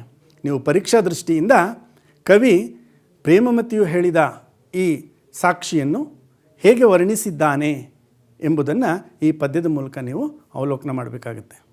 ಅಂಧಕಾರವು ಬೆಳಕಿನ ಎಲ್ಲ ಪ್ರದೇಶವನ್ನು ಆವರಿಸಿತು ಎನ್ನುತ್ತಾ ಕವಿ ತಿಳುವಳಿಕೆಯುಳ್ಳ ತಂದೆ ಪ್ರೇಮಮತಿಗೆ ಸುಳ್ಳು ಹೇಳಲು ಅನಿವಾರ್ಯವಾದ ಸಂಗತಿಯನ್ನು ಮಾರ್ಮಿಕವಾಗಿ ಇಲ್ಲಿ ವರ್ಣಿಸಿದ್ದಾನೆ. ಬೆಳಕನ್ನು ಕತ್ತಲು ಆವರಿಸಿದಂತೆ, ಜ್ಞಾನದ ಎಡೆಯನ್ನು ಅಜ್ಞಾನ ಆವರಿಸಿದಂತೆ ಇಲ್ಲಿ ಚಿತ್ರಿಸಲಾಗಿದೆ. ಆದರೆ ಅಜ್ಞಾನದ ಕಾರ್ಮೋಡಗಳು ಶಾಶ್ವತ ಅಲ್ಲ, ಸತ್ಯದ ಬೆಳಕೇ ಶಾಶ್ವತ. ಹಾಗಾಗಿ ಮುಂದೆ ಸತ್ಯ ಜಯ ಪಡೆಯುತ್ತೆ ಅನ್ನುವಂಥದ್ದನ್ನು ಈ ಪದ್ಯದಲ್ಲಿ ನಾವು ಮುನ್ಸೂಚನೆಯಾಗಿ ಕಾಣ್ತೇವೆ. ಇನ್ನು ಧರ್ಮಾಧಿಕಾರಣರು ಮರುದಿನ ವಟವೃಕ್ಷದ ಬಳಿ ಬರಲಿಕ್ಕೆ ಸಿದ್ಧತೆಯನ್ನು ಮಾಡುವಾಗ ಒಂದು ಪ್ರಶ್ನೆ ನಿಮ್ಮಲ್ಲಿ ಮೂಡುತ್ತೆ. ಮುಂಜಾನೆ ಎದ್ದು ಧರ್ಮಬುದ್ಧಿ ಏನು ಮಾಡಿದನು? ಮುಂಜಾನೆ ಎದ್ದು ಧರ್ಮಬುದ್ಧಿಯು ಜಳಕ ಮಾಡಿ, ಬುಧರಿಗೆ ವಂದಿಸಿ, ದೇವತೆಗಳನ್ನು ಅರ್ಚಿಸಿ, ಯಾಕೆ ಅಂದರೆ ಅವನಿಗೆ ಸತ್ಯ ಬೇಕಿದೆ, ವೃಕ್ಷವನ್ನು ಪೂಜಿಸಬೇಕಾಗಿದೆ, ಭಕ್ತಿಯಿಂದ ಅವನು ಬರ್ತಾನೆ. ಇತ್ತ ಕಡೆ ದುಷ್ಟಬುದ್ಧಿ ಏನು ಮಾಡ್ತಾನೆ? ಹಲ್ಲನ್ನೂ ಉಜ್ಜದೆ, ಮುಖವನ್ನೂ ತೊಳಿದೆ, ನೇರವಾಗಿ ಧರ್ಮಾಧಿಕರಣರ ಬಂದು ನೋಡಿ ಇನ್ನೂ ಆತ ಬಂದಿಲ್ಲ ಅಂತ ಆರೋಪ ಮಾಡ್ತಾನೆ. ಇರಲಿ, ಎಲ್ಲರೂ ಕೂಡಿ ವೃಕ್ಷದ ಬಳಿ ಹೋಗ್ತಾರೆ. ವೃಕ್ಷದ ಬಳಿ ಹೋಗಿ ಧರ್ಮಾಧಿಕರಣರು ವೃಕ್ಷವನ್ನು ಏನೆಂದು ಪ್ರಾರ್ಥಿಸಿದರು? ಎಲೆ ವೃಕ್ಷವೇ, ನೀನು ದೇವಾನುದೇವತೆಗಳ ಆವಾಸ ಸ್ಥಾನವೇ ಆಗಿದ್ದಲ್ಲಿ, ಪವಿತ್ರ ಸ್ಥಳವೇ ಆಗಿದ್ದಲ್ಲಿ, ಪವಿತ್ರ ವೃಕ್ಷವೇ ಆಗಿದ್ದರೆ ತಪ್ಪದೆ ಸತ್ಯವನ್ನು ನುಡಿ ಅಂತ ಹೇಳಿ ಆ ವೃಕ್ಷವನ್ನು ಕೇಳ್ಕೊಳ್ತಾರೆ. ವೃಕ್ಷದ ಕಡೆಯಿಂದ ಒಂದು ಅಗೋಚರವಾದ ಅಶರೀರವಾಣಿಯ ಧ್ವನಿ ಕೇಳಿಸುತ್ತೆ. ಏನದು? ಧರ್ಮಬುದ್ಧಿಯೇ ಹೊನ್ನನ್ನು ಕದ್ದನೋ. ಇದು ಧ್ವನಿ ಒಳಗೆ ಅಡಗಿ ಕುಳಿತ ಪ್ರೇಮಮತಿ ದುಷ್ಟಬುದ್ಧಿಯ ತಂದೆಯದು. ಒಂದು ಸಂದೇಹ ಬರುತ್ತೆ. ಯಾರಿಗೆ? ಧರ್ಮಬುದ್ಧಿಗೆ. ನಿಮಗೆ ಗೊತ್ತಿದೆ ಈ ಕತೆ. ಏನು ಸಂದೇಹ ಅವನಲ್ಲಿ ಬರೋದು? ಇದು ಪ್ರಶ್ನಾದೃಷ್ಟಿಯಿಂದ ಬಹಳ ಮುಖ್ಯ. ವಟವೃಕ್ಷದ ಕಡೆಯಿಂದ ಧರ್ಮಬುದ್ಧಿಯೇ ಹೊನ್ನನ್ನು ಕದ್ದನು ಎಂಬ ಧ್ವನಿ ಕೇಳಿದಾಗ ಧರ್ಮಬುದ್ಧಿಯಲ್ಲಿ ಮನದಲ್ಲಿ ಮೂಡಿದ ಸಂದೇಹವೇನೋ? ಏನಂದರೆ, ಈ ವೃಕ್ಷ ದೇವತೆಗಳ ಆವಾಸ ಸ್ಥಾನವೇ ಆಗಿದ್ದಲ್ಲಿ ವೃಕ್ಷವು ಸತ್ಯವನ್ನೇಕೆ ಹೇಳಲಿಲ್ಲ ಎಂಬ ಸಂದೇಹ ಧರ್ಮಬುದ್ಧಿಗೆ ಬರುತ್ತೆ. ಕೂಡಲೇ ಆತ ಏನು ಮಾಡ್ತಾನೆ? ತಾನು ಧರ್ಮಬುದ್ಧಿಯು ಒಂದು ಸುತ್ತು ಮರವನ್ನು ಸುತ್ತು ಹಾಕಿ ಅಲ್ಲಿ ಮನುಷ್ಯ ಸಂಚಾರ ಇದೆ ಎಂಬುದನ್ನು ತಿಳಿತಾನೆ. ನೋಡಿ, ಈ ಮರದ ಸುತ್ತ ಬತ್ತನವನು ಬಂದಾಗ ಅಲ್ಲಿ ಯಾರೋ ಮನುಷ್ಯರು ಓಡಾಡಿರುವಂಥ ಹೆಜ್ಜೆ ಗುರುತನ್ನು ಕಾಣ್ತಾನೆ. ಕಂಡ ತಕ್ಷಣ ಇಲ್ಲಿ ಏನೋ ಮೋಸ ನಡೆದಿದೆ, ಇದನ್ನು ನಾನು ಬಹಳ ಸೂಕ್ಷ್ಮತೆಯಿಂದ ಹೊರಗೆ ತೆಗಿಬೇಕು ಅಂಥೇಳಿ ತನ್ನ ಬುದ್ಧಿವಂತಿಕೆಯನ್ನು ಉಪಯೋಗಿಸಿ ಅವನು ಒಂದು ಮಾತನ್ನು ಹೇಳ್ತಾನೆ. ಹುಸಿಯದ ಬೇಹಾರಿಯೇ ಇಲ್ಲ, ಸುಳ್ಳು ಹೇಳದ ವ್ಯಾಪಾರಿ ನೋಡಿರಲಿಕ್ಕೆ ಸಾಧ್ಯ ಇಲ್ಲ. ನಾನು ಒಬ್ಬ ವ್ಯಾಪಾರಿ, ಸುಳ್ಳನ್ನು ಹೇಳಿಬಿಟ್ಟಿದ್ದೀನಿ, ದಯಮಾಡಿ ಕ್ಷಮಿಸಿ. ನಾನು ಈ ಕೂಡಲೇ ಈ ಮರದಲ್ಲಿ ಇಟ್ಟಿರುವಂಥ ಹೊನ್ನನ್ನು ತೆಗೆದುಕೊಡ್ತೀನಿ. ಇಲ್ಲಿ ಇಡಲಿಕ್ಕೆ ಕಾರಣ ಏನು? ಒಂದು ದಿನ ನಾನು ಕದಲಿಕ್ಕೆ ಬಂದಿದ್ದೆ, ಬೆಳಗಾಗಿ ಕದಲಿಕ್ಕಾಗಲಿಲ್ಲ. ಆ ಹೊನ್ನನ್ನು ಮರದ ಪೊಟರೆಯಲ್ಲಿ ಇಟ್ಬಿಟ್ಟು ಹೋದೆ. ಮರುದಿವಸ ತೆಗೆದುಕೊಳ್ಳೋಣ ಅಂತ ಬಂದೆ. ಆ ಹೊನ್ನನ್ನು ಒಂದು ಸರ್ಪ ಸುತ್ತಿ ಮಲಗಿತ್ತು. ಹೆದರುಕೊಂಡು ನಾನು ತೆಗೆದುಕೊಳ್ಳಿಲ್ಲ. ಈಗ ನಿಮ್ಮ ಸಮ್ಮುಖದಲ್ಲಿ ಈ ಸರ್ಪವನ್ನು ಹೊರಗೆ ತೆಗೆದು ಹೊನ್ನನ್ನು ನಿಮಗೆ ಕೊಟ್ಬಿಡ್ತೇನೆ. ಇದು ಧರ್ಮಬುದ್ಧಿ ಮಾಡಿದಂತಹ ಉಪಾಯ, ಸತ್ಯವನ್ನು ಬಯಲು ಮಾಡಲಿಕ್ಕೆ. ಸತ್ಯವನ್ನು ಬಯಲು ಮಾಡಲು ಧರ್ಮಬುದ್ಧಿಯು ಮಾಡಿದ ಉಪಾಯವೇನು ಅನ್ನುವಂಥ ಪ್ರಶ್ನೆಗೆ ಇದು ಉತ್ತರ. ಮರವನ್ನು ಒಂದು ಸುತ್ತು ಬಂದನು, ಮನುಷ್ಯ ಸಂಚಾರವನ್ನು ಕಂಡನು, ಇಲ್ಲೇನೋ ಮೋಸವಿದೆ ಎಂದು ತಿಳಿದನು. ಧರ್ಮಾಧಿಕರಣರಿಗೆ ನಾನು ಕದಿಯಲು ಬಂದಾಗ ಬೆಳಗಾಯಿತು, ಹಾಗಾಗಿ ಈ ಮರದ ಪೊಟರೆಯಲ್ಲಿ ಇಟ್ಟು ಮರುದಿನ ಹೋಗಿ ನೋಡಿದೆ, ಅದನ್ನು ಹಾವು ಸುತ್ತಿತ್ತು. ಆದ ಕಾರಣ ಈಗ ನಿಮ್ಮ ಮುಂದೆ ಆ ಹೊನ್ನನ್ನು ತೆಗೆದುಕೊಡುವೆ, ಹಾವನ್ನು ಓಡಿಸಿ ಎಂದು ಹೇಳಿ ಮರದ ಪೊಟರೆಗೆ ಹುಲ್ಲು ಪುಳ್ಳೆ ಹಸಿಯ ಸೊಪ್ಪನ್ನು ತುಂಬಿ ಬೆಂಕಿಯನ್ನು ಹಚ್ಚಿಬಿಡ್ತಾನೆ. ಹಚ್ಚಿದ ತಕ್ಷಣ ಒಳಗೆ ಕುಳಿತಂತಹ ಪ್ರೇಮಮತಿಗೆ ಬೆಂಕಿ ತಗುಲಿ ಹೊಗೆ ಸುತ್ತಿ ಇಳಿ ವಯಸ್ಸಿನ ಆ ಮುದುಕ ಕೆಮ್ಮುತ್ತಾ ಹೊರಬಿದ್ದು ಪ್ರಾಣವನ್ನು ಕಳ್ಕೊಳ್ತಾನೆ. ಹೀಗೆ ಧರ್ಮಬುದ್ಧಿ ಸತ್ಯವನ್ನು ಹೊರಗೆ ತೆಗಿತಾನೆ. ಧರ್ಮಬುದ್ಧಿಯು ಸುಳ್ಳು ಹೇಳದ ವ್ಯಾಪಾರಿ ಇಲ್ಲ. ಆದ್ದರಿಂದ ಕದ್ದ ಹೊನ್ನನ್ನು ತೆಗೆಯುವಾಗ ಬೆಳಗಾಯಿತು, ಮರುದಿನ ನೋಡಲಾಗಿ ಅದನ್ನು ಹಾವು ಸುತ್ತಿ ಮಲಗಿತ್ತು, ಕೊಳ್ಳಲಾಗದೆ ಹೆದರಿಕೆಯಿಂದ ಮನೆಗೆ ಹೋದೆ. ಈಗ ನಿಮ್ಮ ಸಮ್ಮುಖದಲ್ಲಿ ಹಾವನ್ನು ಹೊರದಬ್ಬಿ ಹೊನ್ನು ತೆಗೆದುಕೊಡುವೆನೆಂದು ಹೇಳಿ ಪೊಟ್ರೆಗೆ ಹುಲ್ಲು ಪುಳ್ಳೆ ತುಂಬಿ ಬೆಂಕಿ ಹಚ್ಚುವನು. ಆಗ ಪ್ರೇಮಮತಿ ಹೊಗೆ ತುಂಬಿ ಬೆಂಕಿಯಿಂದ ಸುಟ್ಟು ಮರಣ ಹೊಂದುವನು. ಹೀಗೆ ಧರ್ಮಬುದ್ಧಿ ಸತ್ಯವನ್ನು ಹೊರಗೆ ತೆಗೆದನು. ಇದು ನಿಮ್ಮ ಉತ್ತರ ಆಗಬೇಕಾಗತ್ತೆ.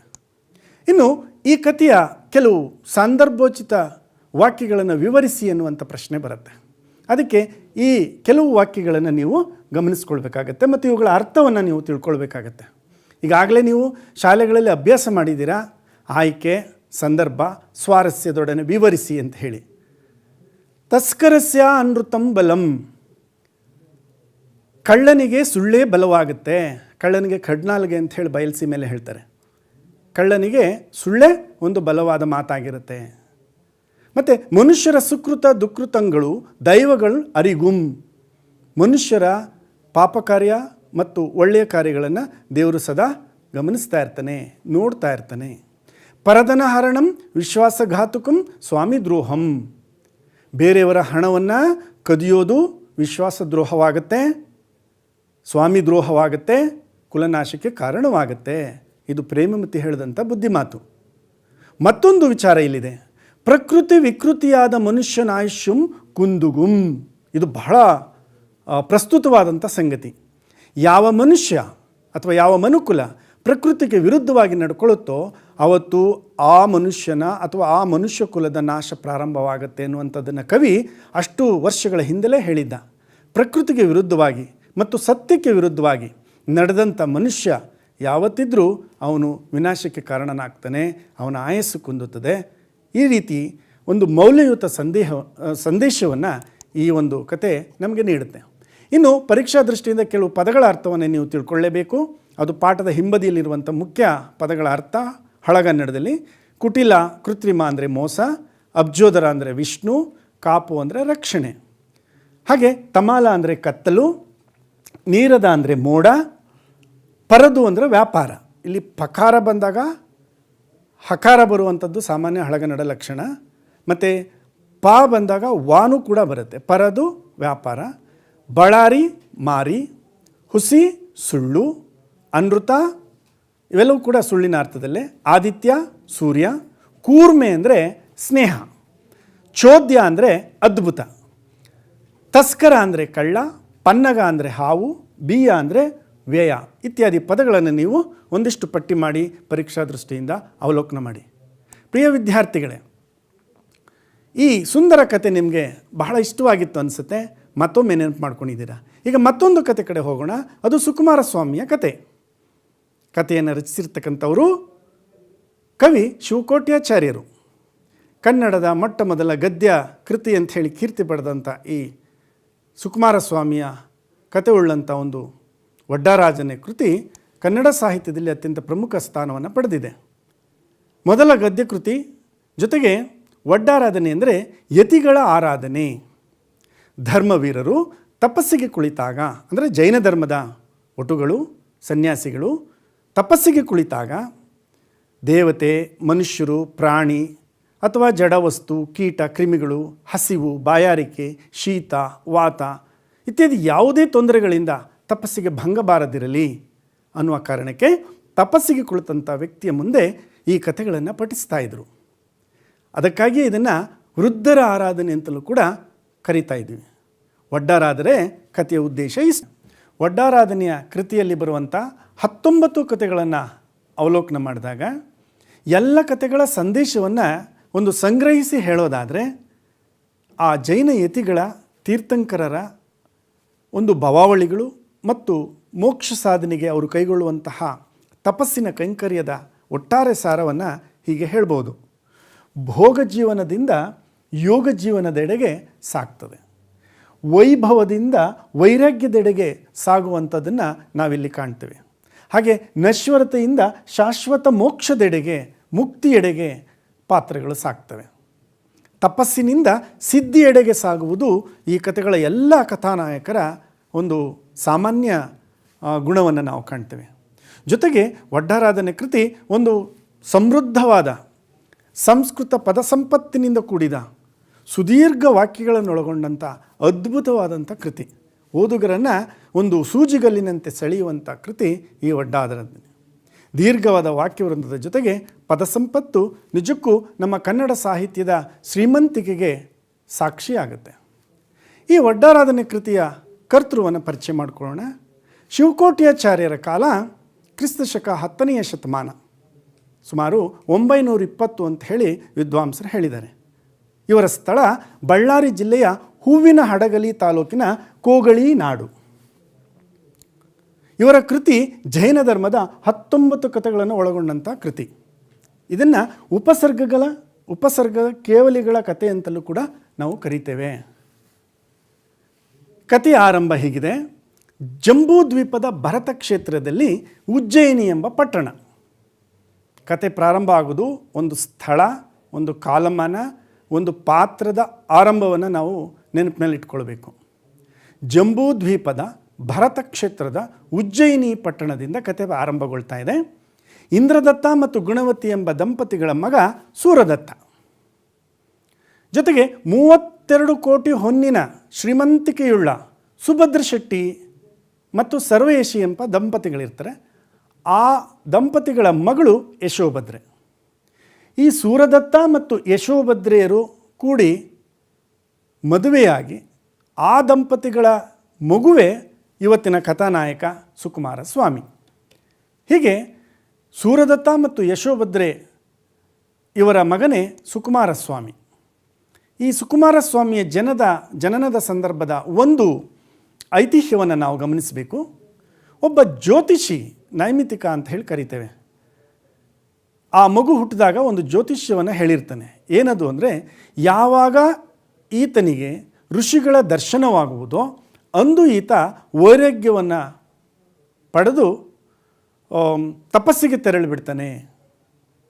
ಈ ಭವಿಷ್ಯವಾಣಿಯನ್ನು ಕೇಳಿ ಯಶೋಭದ್ರೆಗೆ ಆತಂಕ ಉಂಟಾಗುತ್ತೆ ಅಲ್ವೇ. ಯಾವುದೇ ತಂದೆ ತಾಯಿಗಳಿಗೆ ಮಗ ವೈರಾಗ್ಯನಾಗ್ತಾನೆ ಅಥವಾ ತಪಸ್ಸಿಗೆ ತೆರಳ್ತಾನೆ, ಸುಖಭೋಗಗಳನ್ನು ಅನುಭವಿಸೋದಿಲ್ಲ ಅಂದಾಗ ಆತಂಕಕ್ಕೆ ಒಳಗಾಗ್ತಾರೆ. ಕೊನೆಗೆ ಒಂದಷ್ಟು ದಿನಗಳ ನಂತರ ತಂದೆ ಸೂರದತ್ತ ಏನು ಮಾಡ್ತಾನೆ, ಮಗನಿಗೆ ಶೆಟ್ಟಿಪಟ್ಟವನ್ನು ಕಟ್ಟಿ, ಅಂದರೆ ಸುಕುಮಾರ ಸ್ವಾಮಿಗೆ ಶೆಟ್ಟಿಪಟ್ಟವನ್ನು ಕಟ್ಟಿ ತಪಸ್ಸಿಗೆ ತೆರಳಿಬಿಡ್ತಾನೆ. ಆಗ ಸುಕುಮಾರನ ಅಷ್ಟು ಜವಾಬ್ದಾರಿ ಯಶೋಭದ್ರೆ ಮೇಲೆ, ತಾಯಿ ಮೇಲೆ ಬೀಳುತ್ತೆ. ತಾಯಿ ಏನು ಮಾಡ್ತಾಳೆ, ಅವನ ಎಲ್ಲ ಸುಖ ಭೋಗಗಳನ್ನು ಮನೆಯಲ್ಲೇ ಅನುಭವಿಸುವಂತೆ ವ್ಯವಸ್ಥೆ ಮಾಡಿ ಮನೆಗೆ ಕಾವಲುಗಾರರನ್ನು ನೇಮಿಸಿಬಿಡ್ತಾಳೆ. ಅಂದರೆ ಯಾರೂ ಯತಿಗಳೂ ಬರಬಾರ್ದು, ಈತ ಯತಿಗಳನ್ನು ನೋಡಬಾರ್ದು ಅನ್ನೋ ರೀತಿಯಲ್ಲಿ ಅವನನ್ನು ಕಾಪಾಡಿಕೊಳ್ತಾಳೆ. ಆ ಅರಮನೆಯೊಳಗೆ ವೈಭವದ ಜೀವನವನ್ನು ಒದಗಿಸಿಕೊಡ್ತಾಳೆ. ಸುಕುಮಾರ ಸ್ವಾಮಿಯ ವೈಭವದ ಜೀವನವನ್ನು ಕುರಿತು ವಿವರಿಸಿ ಅಂತಂದಾಗ, ಸುಕುಮಾರನು ಅತ್ಯಂತ ರೂಪ, ಲಾವಣ್ಯ, ಸೌಭಾಗ್ಯ, ಹಾವ ಭಾವ, ಕಾಂತಿಯುಳ್ಳ ಯುವಕನಾಗಿದ್ದನು. 32 ಕೋಟಿ ಚಿನ್ನದ ನಾಣ್ಯಗಳು, ಪಂಚರತ್ನಗಳು, 32 ಕೋಟಿ ಲತಾಗೃಹಗಳು ಅವನಲ್ಲಿ ಇದ್ದುವು. ಜೊತೆಗೆ ಮನೋರಂಜನೆಗಾಗಿ ಈ ಸುಕುಮಾರ ಸ್ವಾಮಿಗೆ ನೃತ್ಯಾಂಗನೆಯರು, ಅದು 32 ಜನ ಅಷ್ಟೇ ಅಲ್ಲ, ರೂಪ, ಲಾವಣ್ಯ, ಹಾವ ಭಾವಗಳುಳ್ಳಂಥ ದೇವಲೋಕದ ಅಪ್ಸರೆಯರಂತೆ ಕಾಣುವಂತಹ ಸೌಂದರ್ಯವತಿಯರಾದ 32 ಜನ ಮಡದಿಯರನ್ನು ಈತ ಮದುವೆಯಾಗಿದ್ದ. ನೋಡಿ ಎಷ್ಟು ವೈಭವದ ಜೀವನ ಇವನದಾಗಿತ್ತು. ಹೀಗೆ ಸುಕುಮಾರನು ಅತ್ಯಂತ ವೈಭವದ ಸುಖಭೋಗಗಳನ್ನು ಅನುಭವಿಸುತ್ತಿದ್ದನು. ಇದೇ ಸಂದರ್ಭದಲ್ಲಿ ಒಮ್ಮೆ ಒಬ್ಬ ರತ್ನಕಂಬಳಿ ವ್ಯಾಪಾರಿ ರತ್ನದ್ವೀಪದಿಂದ ರತ್ನಕಂಬಳಿಯನ್ನು ತಂದು ಮಾರಲಿಕ್ಕೆ ಪ್ರಯತ್ನಿಸ್ತಾನೆ. ಅದರ ಬೆಲೆ 1,00,000 ದಿನಾರಗಳು ಅಂತ ಹೇಳ್ಕೊಂಡು ಬರ್ತಾನೆ. ಮೊದಲಿಗೆ ಉಜ್ಜಯಿನಿಯ ರಾಜ ವೃಷಭಾಂಕನನ್ನು ಭೇಟಿ ಮಾಡಿ ಅವರ ಮಡದಿ ರಾಣಿ ಜ್ಯೋತಿರ್ಮಾಲೆಯನ್ನು ಕರೆದು ಈ ಒಂದು ರತ್ನಕಂಬಳಿಯನ್ನು ಕೊಂಡುಕೊಳ್ಳಲಿಕ್ಕೆ ಕೇಳ್ಕೊಳ್ತಾನೆ. ಅದರ ಬೆಲೆ 1,00,000 ದಿನಾರ ಅಂತ ಕೇಳಿದಾಗ ಈ ದಂಪತಿಗಳು ಅದನ್ನು ತುಂಬ ಬೆಲೆ ಅಂಥೇಳಿ ಕೊಂಡುಕೊಳ್ಳೋದಿಲ್ಲ. ಆ ಬೆಲೆಯುಳ್ಳ ಈ ರತ್ನ ಕಂಬಳಿಯನ್ನು ಯಶೋಭದ್ರೆ ಕೊಂಡ್ಕೊಂಡ್ಬಿಡ್ತಾಳೆ. ಅದನ್ನು ಕೊಂಡುಕೊಂಡದ್ದೇ ಅಲ್ಲದೆ 32 ತುಂಡುಗಳನ್ನಾಗಿ ಮಾಡಿ ತನ್ನ 32 ಸೊಸೆಯಂದಿರಿಗೆ ಹಂಚಿಬಿಡ್ತಾಳೆ. ಆ ಸೊಸೆಯಂದರು ಆ ರತ್ನ ಕಂಬಳಿಯ ತುಣುಕುಗಳನ್ನು ತಮ್ಮ ಪಾದರಕ್ಷೆಗಳಿಗೆ ಅಳವಡಿಸ್ಕೊಳ್ತಾರೆ. ಅಷ್ಟು ವೈಭವದ ಜೀವನ ಅವ್ರದ್ದು ಅಂತ ಹೇಳಿ. ನೋಡಿ, ಅವರ ಪಾದಗಳಿಗೆ ರತ್ನ ಕಂಬಳಿಯನ್ನು ಅಳವಡಿಸ್ಕೊಳ್ಳುವಷ್ಟು ವೈಭವ ಅವರಲ್ಲಿತ್ತು. ಈ ಸುದ್ದಿಯನ್ನು ಕೇಳಿ ವೃಷಭಾಂಕ ಆಶ್ಚರ್ಯಗೊಳ್ತಾನೆ. ಪ್ರಶ್ನೆ ಬರುತ್ತೆ, ವೃಷಭಾಂಕನೂ ಆಶ್ಚರ್ಯಗೊಳ್ಳಲು ಕಾರಣವೇನು? ಇದನ್ನೇ ಗಮನಿಸ್ಬೇಕು ನಾವು. ಜೊತೆಗೆ ರಾಜ ವೃಷಭಾಂಕ ಅಷ್ಟು ವೈಭವದಿಂದಿರ್ತಕ್ಕಂಥ ಕುಟುಂಬವನ್ನು ನೋಡಬೇಕು, ಭೇಟಿ ಮಾಡಬೇಕು, ಆ ಸಿರಿವಂತಿಕೆಯನ್ನು ನೋಡಿ ನಾನು ಬರಬೇಕು ಅಂತ ಹೇಳಿ ಬಯಸಿ ಸಂದೇಶವನ್ನು ಕಳಿಸ್ತಾನೆ. ವಿಷಯ ತಿಳಿದಂಥ ಯಶೋಭದ್ರೆಯು ಸಂತೋಷಗೊಂಡು ರಾಜನ ಸ್ವಾಗತಕ್ಕೆ ಭವ್ಯವಾದ ಏರ್ಪಾಟನ್ನು ಮಾಡಿರ್ತಾಳೆ. ಪಾಠದಲ್ಲಿ ಇದು ಒಂದು ಪ್ರಶ್ನೆ ಬರ್ಬೋದು. ರಾಜ ವೃಷಭಾಂಕನನ್ನು ಯಶೋಭದ್ರೆಯು ಹೇಗೆ ಸ್ವಾಗತಿಸಿ ಸತ್ಕರಿಸಿದಳು? 2-3 ಅಂಕದಲ್ಲಿ ಪ್ರಶ್ನೆ ಬರುತ್ತೆ. ಆ ಸಂದರ್ಭದಲ್ಲಿ ಈ ಅಂಶಗಳನ್ನು ನೀವು ಗಮನದಲ್ಲಿಟ್ಕೊಳ್ಬೇಕು.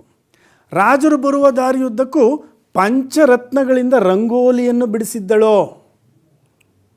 ಯಾವುದದು ಪಂಚರತ್ನಗಳು? ನೀಲ, ವಜ್ರ, ಪದ್ಮರಾಗ ಮತ್ತು ಹವಳ, ಮುತ್ತು, ಹವಳ, ಈ 5 ರತ್ನಗಳಿಂದ ರಂಗೋಲಿಯನ್ನು ದಾರಿ ಉದ್ದಕ್ಕೂ ಬಿಡಿಸಿದ್ಲು. ಜೊತೆಗೆ ನೇತ್ರ, ಪಟ್ಟು, ದುಕೂಲ, ಚೀನ, ರೇಷ್ಮೆ ಮುಂತಾದ ದಿವ್ಯ ವಸ್ತ್ರಗಳಿಂದ ಮಾಡಿದಂತಹ ರತ್ನ ಕಂಬಳಿಯನ್ನು ದಾರಿ ಉದ್ದಕ್ಕೂ ಹಾಸಿದ್ಲು. ಅಷ್ಟೇ ಅಲ್ಲ, ರತ್ನಗಳಿಂದ ಕೂಡಿದ ಮಣಿಹಾರವನ್ನು, ಚಿನ್ನದ ಹಾರವನ್ನು ತೋರಣವಾಗಿ ಕಟ್ಟಿ ರಾಜನ ಸ್ವಾಗತಕ್ಕಾಗಿ ಇಷ್ಟೆಲ್ಲ ಏರ್ಪಾಟುಗಳನ್ನು ಆಕೆ ಮಾಡಿದ್ಲು. ಒಂದು ದೇವೇಂದ್ರನ ಅರಮನೆಯಂಥ ಅರಮನೆಗೆ ಈ ವೃಷಭಾಂಕನನ್ನು ಕರ್ಕೊಂಡು ಹೋದರು ಅಂತಂದರೆ ನೋಡಿ ಅವ್ರ ವೈಭವ ಎಷ್ಟಾಗಿತ್ತು ಅಂತೇಳಿ. ರಾಜನನ್ನು ಯಶೋಭದ್ರೆಯು ಐಶ್ವರ್ಯದ ಸುಪ್ಪತ್ತಿಗೆಯಲ್ಲಿ ಕುಳ್ಳಿರಿಸಿದಳು. ತಾಯಿ ಯಶೋಭದ್ರೆ ಮಗನನ್ನು ಕರೀಲಿಕ್ಕೆ ಹೋಗ್ತಾಳೆ. ನಮ್ಮನ್ನಾಳುವ ರಾಜರು ಬಂದಿರುವರು, ಅವರನ್ನು ಭೇಟಿಯಾಗಲು ಬಾ ಮಗು ಎಂದು ಕರೆದಾಗ ಸುಕುಮಾರಸ್ವಾಮಿ ಒಂದು ಕುತೂಹಲದ ಪ್ರಶ್ನೆಯನ್ನು ಕೇಳ್ತಾನೆ. ನಮ್ಮನ್ನು ಆಳುವವರೂ ಇದ್ದಾರೆಯೇ ಎಂದು. ಆಶ್ಚರ್ಯಪಡ್ತಾ ತಾಯಿಯ ಮಾತಿಗೆ ಸಮ್ಮತಿ ಸೂಚಿಸಿ ಆತ ಬರ್ತಾನೆ. ಸುಕುಮಾರನನ್ನು ಸುಖದ ಸುಪ್ಪತ್ತಿಗೆಯಲ್ಲಿ ಇರಿಸಿ, ಕುಳ್ಳಿರಿಸಿ ಅಲ್ಲ, ಇರಿಸಿ. ನೋಡಿ ಆ ಪದ ನೋಡಿ ಹೇಗಿದೆ. ಅವನು ಅಷ್ಟು ಜೋಪಾನವಾಗಿ ಕಾಪಾಡಿಕೊಂಡಿದ್ದಾಳೆ. ಬಿಳಿಯ ಸಾಸಿವೆ ಕಾಳುಗಳನ್ನು ಮಂಗಳ ಮಂತ್ರಾಕ್ಷತೆಯಾಗಿ ಹಾರೈಸುವರು, ಸೊಡರಿನ ದೀಪವನ್ನು ಬೆಳಗುವರು, ದೈವ ಸನ್ನಿಧಿಗೆ ಸಮಾನವಾದ ರತ್ನಖಚಿತ ನೆಲಕಟ್ಟನ್ನು ಹೊಂದಿರುವಂಥ ಸ್ನಾನಗೃಹದಲ್ಲಿ ಈ ವೃಷಭಾಂಕ ರಾಜನಿಗೆ ಜಳಕ ಮಾಡಲಿಕ್ಕೆ ಸೂಚಿಸ್ತಾರೆ. ಆ ಸಂದರ್ಭದಲ್ಲಿ ಅವನು ಉಂಗುರ ಕಳಚಿ ಆ ಕೊಳಕ್ಕೆ ಬೀಳುತ್ತೆ. ವೃಷಭಾಂಕ ರಾಜನ ಉಂಗುರ ಕೊಳದಲ್ಲಿ ಬಿದ್ದ ಸಂದರ್ಭವನ್ನು ವಿವರಿಸಿ ಎಂದಾಗ ಇದನ್ನು ಹೇಳಬೇಕು. ಆ ಸಂದರ್ಭದಲ್ಲಿ ಅದನ್ನು ಹುಡುಕಬೇಡಿರಿ ಅಂತ ಹೇಳಿ ಯಶೋಭದ್ರೆ ಏನು ಮಾಡ್ತಾಳೆ, ಛಿದ್ರಕ ದ್ವಾರದಿಂದ ನೀರನ್ನು ಹೊರಗೆ ಬಿಡ್ರಿ ಅಂತ ಸೂಚನೆ ಕೊಡ್ತಾಳೆ. ಹಾಗೆ ನೀರನ್ನು ತೆಗೆದಾಗ ಆ ಕೊಳ ನಿಜಕ್ಕೂ ಇಂದ್ರನ ಭಂಡಾರದಂತೆ ಕಂಡುಬಿಡುತ್ತೆ. ಅಂದರೆ ಅಷ್ಟು ವಜ್ರ, ವೈಡೂರ್ಯ, ಚಿನ್ನ, ನಗನಗಾದಿಗಳು ಆ ಕೊಳದಲ್ಲಿ ತೇಲಿ ಮುಳುಗಿರುತ್ತವೆ. ಇನ್ನು ಊಟಕ್ಕೆ ಕರೆದು ಊಟಕ್ಕೆ ಅಣಿಗೊಳಿಸ್ತಾರೆ. ಕಮಲ ನೀಲೋತ್ಪಲದ ಪರಿಮಳದಿಂದ ಸಂಸ್ಕರಿಸಿದ ಅಕ್ಕಿಯನ್ನು ಬೆರೆಸಿ ಅನ್ನವನ್ನು ತಯಾರಿಸಿರ್ತಾರೆ. ಜೊತೆಗೆ ಸಾಮಾನ್ಯ ಅಕ್ಕಿಯನ್ನು ಹಾಕಿರ್ತಾರೆ. ರಾಜ ವೃಷಭಾಂಕ ಕುಮಾರಸ್ವಾಮಿಗೆ ವ್ಯಾಧಿದೆ ಅಂತ ಹೇಳಿ ಭಾವಿಸಿದಾಗ ಯಶೋಭದ್ರೆ ನೀಡಿದ ಕಾರಣಗಳೇನು ಅಂದಾಗ ಇದನ್ನು ಗಮನಿಸಬೇಕು. ಏಕೆ ಅಂತಂದ್ರೆ ಅವನು ಬಿಳಿವೆ ಸಾಸಿವೆ ಕಾಳು ಒತ್ತಿ ಸೊಂಟವನ್ನು ಅಲುಗಾಡಿಸ್ತಾ ಇರ್ತಾನೆ. ಸದಾ ಮಾಣಿಕ್ಯದ ದೀಪದಿಯಲ್ಲಿ ಇದ್ದಂಥ ಸುಕುಮಾರ ಸಾಮಾನ್ಯ ದೀಪದ ಬೆಳಕಿಗೆ ಬಂದಾಗ ಅವನ ಕಣ್ಣಿನಲ್ಲಿ ನೀರು ಸುರಿಯುತ್ತೆ. ಕಮಲ ನೀಲೋತ್ಪಲದಿಂದ ಸಂಸ್ಕರಿಸಿದ ಅಕ್ಕಿಯ ಜೊತೆಗೆ ಸಾಮಾನ್ಯ ಅಕ್ಕಿಯನ್ನು ಬೆರೆಸಿ ಮಾಡಿದ ಅಡುಗೆಯಿಂದಾಗಿ ಆತ ಅರ್ಧ ಆಹಾರವನ್ನು ತಿಂದು ಇನ್ನರ್ಧವನ್ನು ಉಗುಳ್ತಾ ಇರ್ತಾನೆ.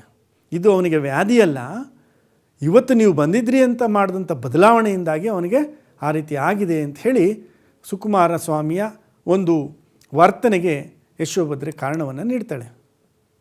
ರಾಜ ವೃಷಭಾಂಕನು ಈ ಸುಕುಮಾರನ ಕ್ಷಣ ಮಾತ್ರದ ಭೋಗಕ್ಕೆ ಮತ್ತು ಸುಖಕ್ಕೆ ನನ್ನ ಎಲ್ಲ ಕಾಲದ ವೈಭವ ಸಾಟಿಯೇ ಇಲ್ಲ, ಲೋಕದಲ್ಲಿ ಈತನೇ ಪರಮಸುಖಿ, ಪರಮಾರ್ಥ ಸುಖಿ ಅಂತ ಹೇಳಿ ಆವಂತಿ ಸುಕುಮಾರ ಎಂಬತಕ್ಕಂಥ ಹೆಸರನ್ನು ಇಟ್ಟು ಪ್ರಶಂಸೆ ಮಾಡ್ತಾನೆ. ಅಲ್ಲಿಗೆ ಕತೆ ಮುಗಿಯುತ್ತೆ. ಪರೀಕ್ಷಾ ದೃಷ್ಟಿಯಿಂದ ರಾಜನನ್ನು ಸ್ವಾಗತಿಸಿದ ಸಂದರ್ಭ, ಯಶೋಭದ್ರೆಯ ವೈಭವದ ಜೀವನ, ಸುಕುಮಾರ ಸ್ವಾಮಿಯ ವೈಭವದ ಜೀವನ ಮತ್ತು ಅವನಿಗೆ ವ್ಯಾಧಿ ಇದೆ ಎಂದು ತಿಳಿಯಲು ಕಾರಣ, ಇಷ್ಟು ಮುಖ್ಯಾಂಶಗಳನ್ನು ನೀವು ಗಮನಿಸಿಕೊಂಡ್ರೆ ಈ ಪಾಠದಲ್ಲಿ ಬರುವಂಥ ಪ್ರಶ್ನೆಗಳನ್ನು ನೀವು ಸರಳವಾಗಿ ಉತ್ತರಿಸ್ಬೋದು. ಇನ್ನು ವ್ಯಾಕರಣದ ಬಗ್ಗೆ ಒಂದಿಷ್ಟು ವಿಚಾರಗಳನ್ನು ತಿಳ್ಕೊಳ್ಳೋಣ. ಮೊದಲಿಗೆ ನಾಮಪದ, ಇಂಗ್ಲೀಷ್ನಲ್ಲಿ ನೌನ್ ಅಂತ ಕರೀತಾರಲ್ಲ ಅದೇ. ವ್ಯಕ್ತಿ, ವಸ್ತು, ಸ್ಥಳ ಹಾಗೂ ಪ್ರಾಣಿ ಪಕ್ಷಿಗಳ ಹೆಸರನ್ನು ಸೂಚಿಸುವ ಪದಗಳೇ ಈ ನಾಮಪದಗಳು. ಈಗಾಗಲೇ ನೀವು ತರಗತಿಗಳಲ್ಲಿ ಕಲ್ತಿದ್ದೀರಾ. ರೂಢನಾಮ, ರೂಢಿಗತವಾಗಿ ಬಂದಂಥ ಪದಗಳು, ನದಿ, ಪರ್ವತ, ಊರು ಇತ್ಯಾದಿ. ಅಂಕಿತ ನಾಮ, ನಾವು ಗುರುತಿಸಿ ಕರೀಲಿಕ್ಕೋಸ್ಕರ ಇಟ್ಟಂಥ ಹೆಸರುಗಳು, ಪೀಟರ್, ರಾಮು, ಅಸ್ಲಾಂ, ಸುನೀತಾ, ಲಕ್ಷ್ಮಿ ಇತ್ಯಾದಿಗಳು. ಅನ್ವರ್ಥ ನಾಮಗಳು ಅಂತಂದರೆ ವ್ಯಕ್ತಿಯ ಹುದ್ದೆ, ವೃತ್ತಿ ಮತ್ತು ಆತನಲ್ಲೇನಾದರೂ ಇರುವಂಥ ವಿಶೇಷ ಗುಣ ಅಥವಾ ವಿಶೇಷ ದೈಹಿಕ ವಿಶೇಷತೆಗಳನ್ನು ಗುರುತಿಸಿ ಹೇಳುವಂಥ ಪದಗಳನ್ನು ಅನ್ವರ್ಥ ನಾಮಗಳು ಅಂತ ಕರಿತೇವೆ. ವ್ಯಾಪಾರಿ, ಶಿಕ್ಷಕ, ಕುಂಟ, ವಿದ್ಯಾರ್ಥಿ, ವಿಜ್ಞಾನಿ, ಪೂಜಾರಿ ಈ ರೀತಿ. ಇನ್ನು ಗುಣವಾಚಕ ಶಬ್ದಗಳು ಈಗಾಗಲೇ ನೀವು ತಿಳ್ಕೊಂಡಿದ್ದೀರಾ. ಒಳ್ಳೆಯ, ಕೆಟ್ಟ, ದೊಡ್ಡದು, ಹಳತು ಇತ್ಯಾದಿ ಪದಗಳು ಗುಣವಾಚಕಗಳು. ಇನ್ನು ಸಂಖ್ಯೆಯ ವಾಚಕಗಳು, ನಂಬರ್ ನೇಮ್ ಅಂತ ಕರಿತೇವೆ. ಅವುಗಳಂದರೆ 12ನೆಯ, ಮೊದಲನೆಯ, 3ನೆಯ, 4ನೆಯ, 1ನೆಯ ಅಂತ ಹೇಳುವಂಥ ಪದಗಳೆಲ್ಲ ಸಂಖ್ಯೆಯ ವಾಚಕಗಳು. ಇನ್ನು ಸಂಖ್ಯಾವಾಚಕಗಳು ಅಂತಂದರೆ ಸಂಖ್ಯೆಗಳು 1, 2, 3, 4 ಇತ್ಯಾದಿ ಪದಗಳು. ಭಾವನಾಮದ ಬಗ್ಗೆ ತಿಳ್ಕೊಳ್ಳೋಣ. ಭಾವನಾಮ ಅಂದರೆ ಕೆಂಪು, ಹಿರಿಮೆ, ನೋಟ, ಆಟ ಇತ್ಯಾದಿ ಭಾವನೆಯನ್ನು ಗುರುತಿಸುವಂಥ ಪದಗಳು. ಭಾವನೆಯನ್ನು ವ್ಯಕ್ತಪಡಿಸಿದಂಥ ಪದಗಳನ್ನು ನಾವು ಭಾವನಾಮಗಳು ಅಂತ ಕರಿತೇವೆ.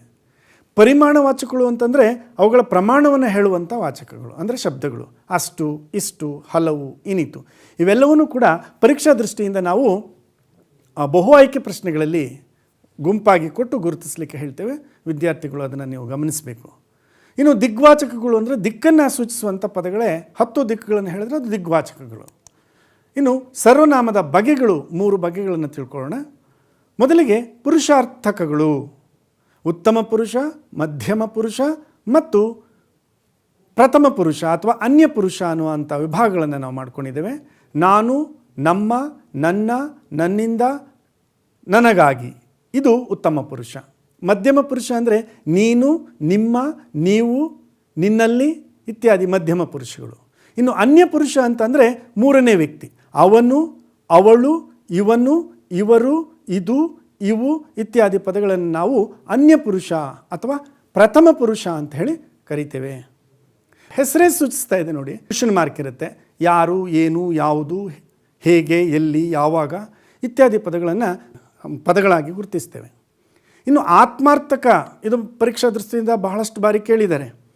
ಆತ್ಮಾರ್ಥಕ ಅಂದರೆ ತನಗೆ ತಾನೇ ಉದ್ದೇಶಿಸಿ ಹೇಳುವಂಥ ಪದಗಳು. ಅಂದರೆ ತಾಯಿಂದ ಒಂದು ಗುರುತಿಸಲಿಕ್ಕೆ ಒಂದು ಸಣ್ಣ ಸುಳುಹು ಏನಪ್ಪ ಅಂದರೆ ತಾಯಿಂದ ಪ್ರಾರಂಭಗೊಳ್ಳುವಂಥ ಪದಗಳು.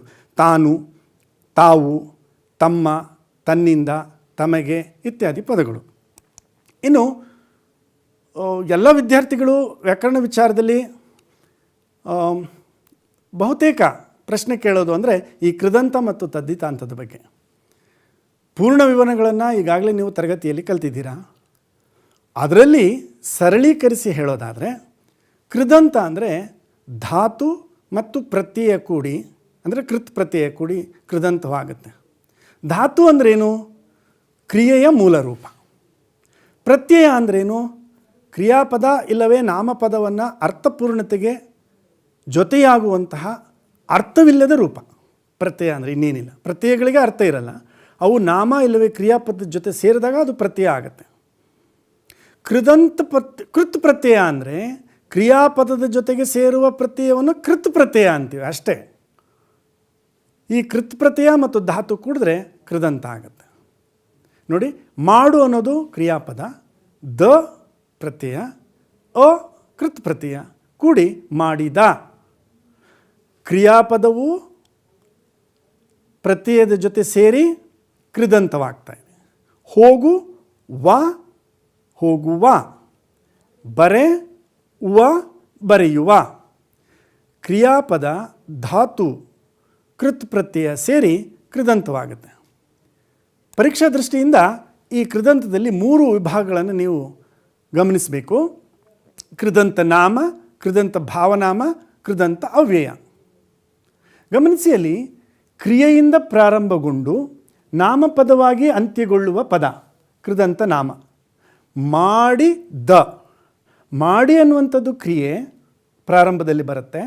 ದ ಅನ್ನುವಂಥ ಪ್ರತ್ಯಯ ಕೂಡಿ ಮಾಡಿದ, ನೋಡಿದ, ಮಾಡುವ, ಬರೆಯುವ, ಓದಿದ ಇತ್ಯಾದಿ ನಾಮಪದವಾಗಿ ಪರಿವರ್ತನೆಗೊಳ್ಳುತ್ತೆ.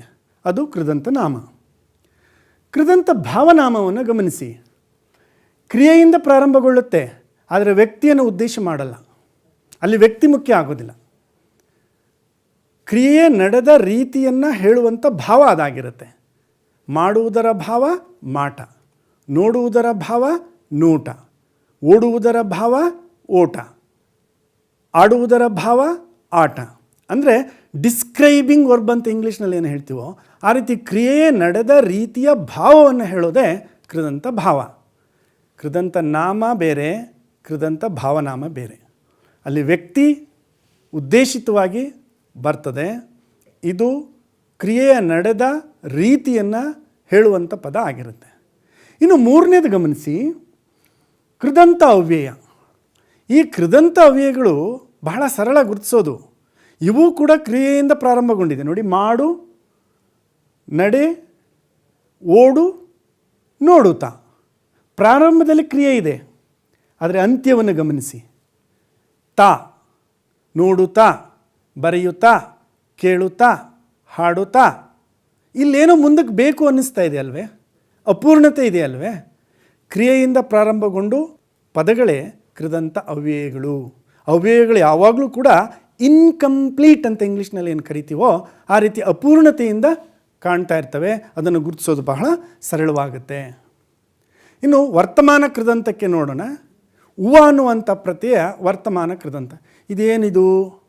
ಕಾಲಪ್ರತ್ಯಯದಲ್ಲಿ ಉತ್ತ ವರ್ತಮಾನಕ್ಕೆ ಹೇಳಿದ್ದಾರಲ್ಲ, ಬರೆಯುತ್ತಿದ್ದಾನೆ, ಓದುತ್ತಿದ್ದಾನೆ, ಉತ್ತ ಬಂದಾಗ ವರ್ತಮಾನ ಅಂತ ಹೇಳಿದರು. ಇಲ್ಲಿ ಉವ ಅಂತ ಹೇಳ್ತಾ ಇದ್ದಾರೆ. ಹೌದು, ಪೂರ್ಣ ಕ್ರಿಯಾಪದದಲ್ಲಿ ಕಾಲವನ್ನು ಸೂಚಿಸುವಾಗ ಉತ್ತ ಬಂದರೆ ವರ್ತಮಾನ. ಆದರೆ ಕೃದಂತದ ಸಂದರ್ಭದಲ್ಲಿ ವರ್ತಮಾನ ಮತ್ತು ಭವಿಷ್ಯ ಎರಡೂ ಒಂದೇ ಆಗುತ್ತೆ. ಓಡುವ, ಬಾಳುವ, ಬರೆಯುವ ಇದು ವರ್ತಮಾನ ಕೃದಂತ. ಭೂತ ಕೃದಂತಕ್ಕೆ ನೀವು ಸುಲಭವಾಗಿ ಗುರುತಿಸಬೇಕು, ದ ಅನ್ನುವಂಥ ಪ್ರತ್ಯಯ. ಯಾವ ಕ್ರಿಯಾಪದದ ಕೊನೆಯಲ್ಲಿ ದ ಇರುತ್ತೋ ಅದು ಭೂತ ಕೃದಂತ. ನೋಡಿದ, ಬರೆದ, ಕೇಳಿದ, ಹಾಡಿದ. ಇನ್ನು ನಿಷೇಧ ಕೃದಂತದ ಬಗ್ಗೆ ನೋಡಿ. ಕ್ರಿಯೆ ನಡೆದಿಲ್ಲ, ನಡೆಯಕೂಡದು, ನಡೆಯದು ಅನ್ನುವಂಥ ಪದಗಳು. ಓಡದ, ಬಾಳದ, ನೋಡದ, ಬರೆಯದ, ಅದ ಅಂತ್ಯದಲ್ಲಿ ಬರುವಂಥದ್ದೇ ನಿಷೇಧ ಕೃದಂತ. ವರ್ತಮಾನ ಮತ್ತು ಭವಿಷ್ಯ ಕೃದಂತಗಳು ಒಂದೇ ರೂಪವಾಗಿರುತ್ತವೆ. ಎರಡರಲ್ಲೂ ಕೂಡ ಕಾಲಸೂಚಕ ಪ್ರತ್ಯಯ ಉವ ಅನ್ನೋದೊಂದು ಸಾಮಾನ್ಯವಾಗಿ ಬರುತ್ತೆ. ಇದು ಗೊಂದಲ ಮಾಡ್ಕೋಬಾರ್ದು ನೀವು. ಬಹು ಆಯ್ಕೆ ಪ್ರಶ್ನೆಗಳ ಸಂದರ್ಭದಲ್ಲಿ ಈ ಗುರುತಿಸಲಿಕ್ಕೆ ಈ ಪದಗಳನ್ನು ಕೊಡ್ತಾರೆ. ಹಾಗಾಗಿ ಇದನ್ನು ನೀವು ಅಭ್ಯಾಸ ಮಾಡಿಕೊಳ್ಬೇಕು. ಏನೆಲ್ಲ ಕಲಿತೇನಿ, ಏನಾಯಿತದರಿಂದ, ದೊರಕೀತೆ ಆನಂದ ಬಾಳಿನಲ್ಲಿ ನಿನಗೆ, ಕಲಿತುದನ್ನು ಬಳಸುವುದೇ ವಿದ್ಯೆ, ಕಲಿತುದನ್ನು ಬಳಸುವುದೇ ವಿದ್ಯೆ, ವಿದ್ಯೆ ಅನ್ವಯಶಾಸ್ತ್ರ ಮುದ್ದು ರಾಮ. ಶಿವಪ್ಪ ಕವಿಗಳು ಹೇಳ್ತಾರೆ, ವಿದ್ಯೆಯನ್ನು ಅನ್ವಯಿಸಬೇಕು, ವ್ಯಾಕರಣವನ್ನು ಅನ್ವಯಿಸಿ ಅಭ್ಯಾಸ ಮಾಡಬೇಕು. ಇನ್ನು ತದ್ದಿತಾಂತಗಳ ಕಡೆ ನೋಡೋಣ. ತದ್ದಿತಾಂತ ಅಂದ್ರೇನು? ನಾಮಪದ ಮತ್ತು ತದ್ದಿತ ಪ್ರತ್ಯಯ ಕೂಡಿ ತದ್ದಿತಾಂತ ಆಗುತ್ತೆ. ನಾನು ಈಗಾಗಲೇ ಕೃದಂತ ಹೇಳುವ ಸಂದರ್ಭದಲ್ಲಿ ಹೇಳಿದೆ, ಕ್ರಿಯೆಯಿಂದ ಪ್ರಾರಂಭಗೊಳ್ಳೋದು ಮತ್ತು ಪ್ರತ್ಯಯ ಕೂಡೋದು ಕೃದಂತ, ನಾಮಪದದಿಂದ ಪ್ರಾರಂಭಗೊಳ್ಳೋದು, ಪ್ರತ್ಯಯ ಕೂಡೋದು ತದ್ದಿತಾಂತ. ಅದೇ ಪ್ರಕಾರ ಮೋಸ ಅನ್ನೋದು ನಾಮಪದ, ಗಾರ ಅನ್ನೋದು ತದ್ದಿತ ಪ್ರತ್ಯಯ, ಮೋಸಗಾರ. ನೋಡಿ, ಎಲ್ಲ ಪದಗಳನ್ನು ಗಮನಿಸಿ. ಮೋಸ, ಕನ್ನಡ, ಹಾವು, ಮಡಿ ಇವೆಲ್ಲ ನಾಮಪದಗಳು. ಗಾರ, ಈಗ, ಅಡಿಗ, ಒಳ ಇವೆಲ್ಲ ಪ್ರತ್ಯಯಗಳು. ಈ ಪ್ರತ್ಯಯಗಳು ನಾಮಪದದ ಜೊತೆ ಸೇರ್ತಾ ಇರೋದ್ರಿಂದಲೇ ಇವಕ್ಕೆ ನಾವು ತದ್ದಿತ ಪ್ರತ್ಯಯಗಳು ಅಂತ ಕರೆಯೋದು. ಇನ್ನು ಇವುಗಳಲ್ಲಿ ಮತ್ತೆ 3 ಭಾಗ ಇದೆ. ತದ್ದಿತಾಂತ ನಾಮ. ನೀವು ಇಂಗ್ಲೀಷ್ ವ್ಯಾಕರಣದಲ್ಲಿ ಒಂದು ವ್ಯಾಕರಣಾಂಶವನ್ನು ಗಮನಿಸಿದರೆ, ಗಿವ್ ಒನ್ ವರ್ಡ್ ಅಂತೇಳಿ, who treat the patient is called doctor. ನಮ್ಮಲ್ಲೂ ಹಾಗೆ ಮಾಲೆ ಅನ್ನೋದು ನಾಮಪದ. ಮಾಲೆಯನ್ನು ಮಾಡುವವನು ಮಾಲೆಗಾರ, ಓಲೆಯನ್ನು ತರುವವನು ಓಲೆಕಾರ, ಹಣವನ್ನು ಉಳ್ಳವನು ಹಣವಂತ, ಕನ್ನಡವನ್ನು ಬಲ್ಲವನು ಕನ್ನಡಿಗ. ಇದೆಲ್ಲ ತದ್ದಿತಾಂತ ನಾಮ. ಇಲ್ಲಿ ವ್ಯಕ್ತಿಗತವಾದಂಥ ಪದಗಳನ್ನು ಗಮನಿಸಬೇಕು. ವ್ಯಕ್ತಿಗತವಾದ ಪದಗಳಿದೆ, ಇದು ನಾಮಪದವಾಗುತ್ತೆ. ಇನ್ನು ತದ್ದಿತಾಂತ ಭಾವನಾಮವನ್ನು ನೋಡೋಣ. ಇದು ಕೂಡ ನಾಮಪದಗಳಿಂದಲೇ ಪ್ರಾರಂಭಗೊಳ್ಳುತ್ತೆ, ಪ್ರತ್ಯಯಗಳು ಕೂಡಿದೆ. ಬಡವನ ಭಾವ ಬಡತನ. ಇಲ್ಲಿ ಬಡತನ ಅಂದಾಗ ವ್ಯಕ್ತಿ ಬರಲ್ಲ, ಬಡತನದ ಭಾವ ಬರುತ್ತೆ. ಗೌಡ ಪ್ಲಸ್ ಇಕೆ ಗೌಡಿಕೆ. ದೊಡ್ಡ ಪ್ಲಸ್ ತನ ದೊಡ್ಡತನ. ಜಾಣ ಪ್ಲಸ್ ಮೇ ಜಾಣ್ಮೆ. ಈ ರೀತಿ ತದ್ದಿತ ಪ್ರತ್ಯಯಗಳು ನಾಮಪದಗಳು ಕೂಡಿ ಭಾವನೆಯನ್ನು ವ್ಯಕ್ತ ಮಾಡ್ತಾ ಇದ್ದಾವೆ. ಅದಕ್ಕಾಗಿ ಇದು ತದ್ದಿತಾಂತ ಭಾವನಾಮ ಅಂತೇಳಿ ಗುರುತಿಸ್ಬೋದು. ಪ್ರಾರಂಭ ಮಾತ್ರ ಬಹಳ ಸ್ಪಷ್ಟವಾಗಿದೆ, ನಾಮಪದಗಳಿಂದ ಆರಂಭಗೊಳ್ಳುತ್ತೆ. ಇನ್ನು ತದ್ದಿತಾಂತ ಅವ್ಯಯ. ಅವ್ಯಯಕ್ಕೆ ನಾನು ಈಗಾಗಲೇ ಒಂದು ಸುಳುಹನ್ನು ಕೊಟ್ಟಿದ್ದೇನೆ, ಅಪೂರ್ಣತೆಯಿಂದ ಕೊನೆಗೊಳ್ಳುವಂಥ ಪದಗಳು. ನಾಮಪದ ಮತ್ತು ಪ್ರತ್ಯಯ ಕೂಡಿ ತದ್ದಿತಾಂತ ಅವ್ಯಯ ಆಗುತ್ತೆ. ಈ ಅವ್ಯಯ ಆಗಲಿಕ್ಕೆ ಕೆಲವು ವಿಶೇಷವಾದಂಥ ಪ್ರತ್ಯಯಗಳನ್ನು ಗಮನಿಸಿ. ಅಂತೆ, ಓಲ್, ಒಲು, ತನಕ, ವರೆಗೆ, ಮಟ್ಟಿಗೆ, ಓಸ್ಕರ, ಇಂಥ, ಆಗಿ ಇತ್ಯಾದಿ. ನೋಡಿ, ನಾಮಪದ ಒಂದು ಕಡೆ ಬರ್ತಾ ಇದೆ, ರಾಮನ ಅಂತೆ, ರಾಮನಂತೆ. ಮತ್ತು ಈ ಪದ ಅಪೂರ್ಣತೆಯಿಂದ ಕಾಣ್ತಾ ಇದೆ. ಏನದು? ರಾಮನಂತೆ ಏನು? ನನ್ನ ಮಗನೂ ಬೆಳೆಯಲಿ.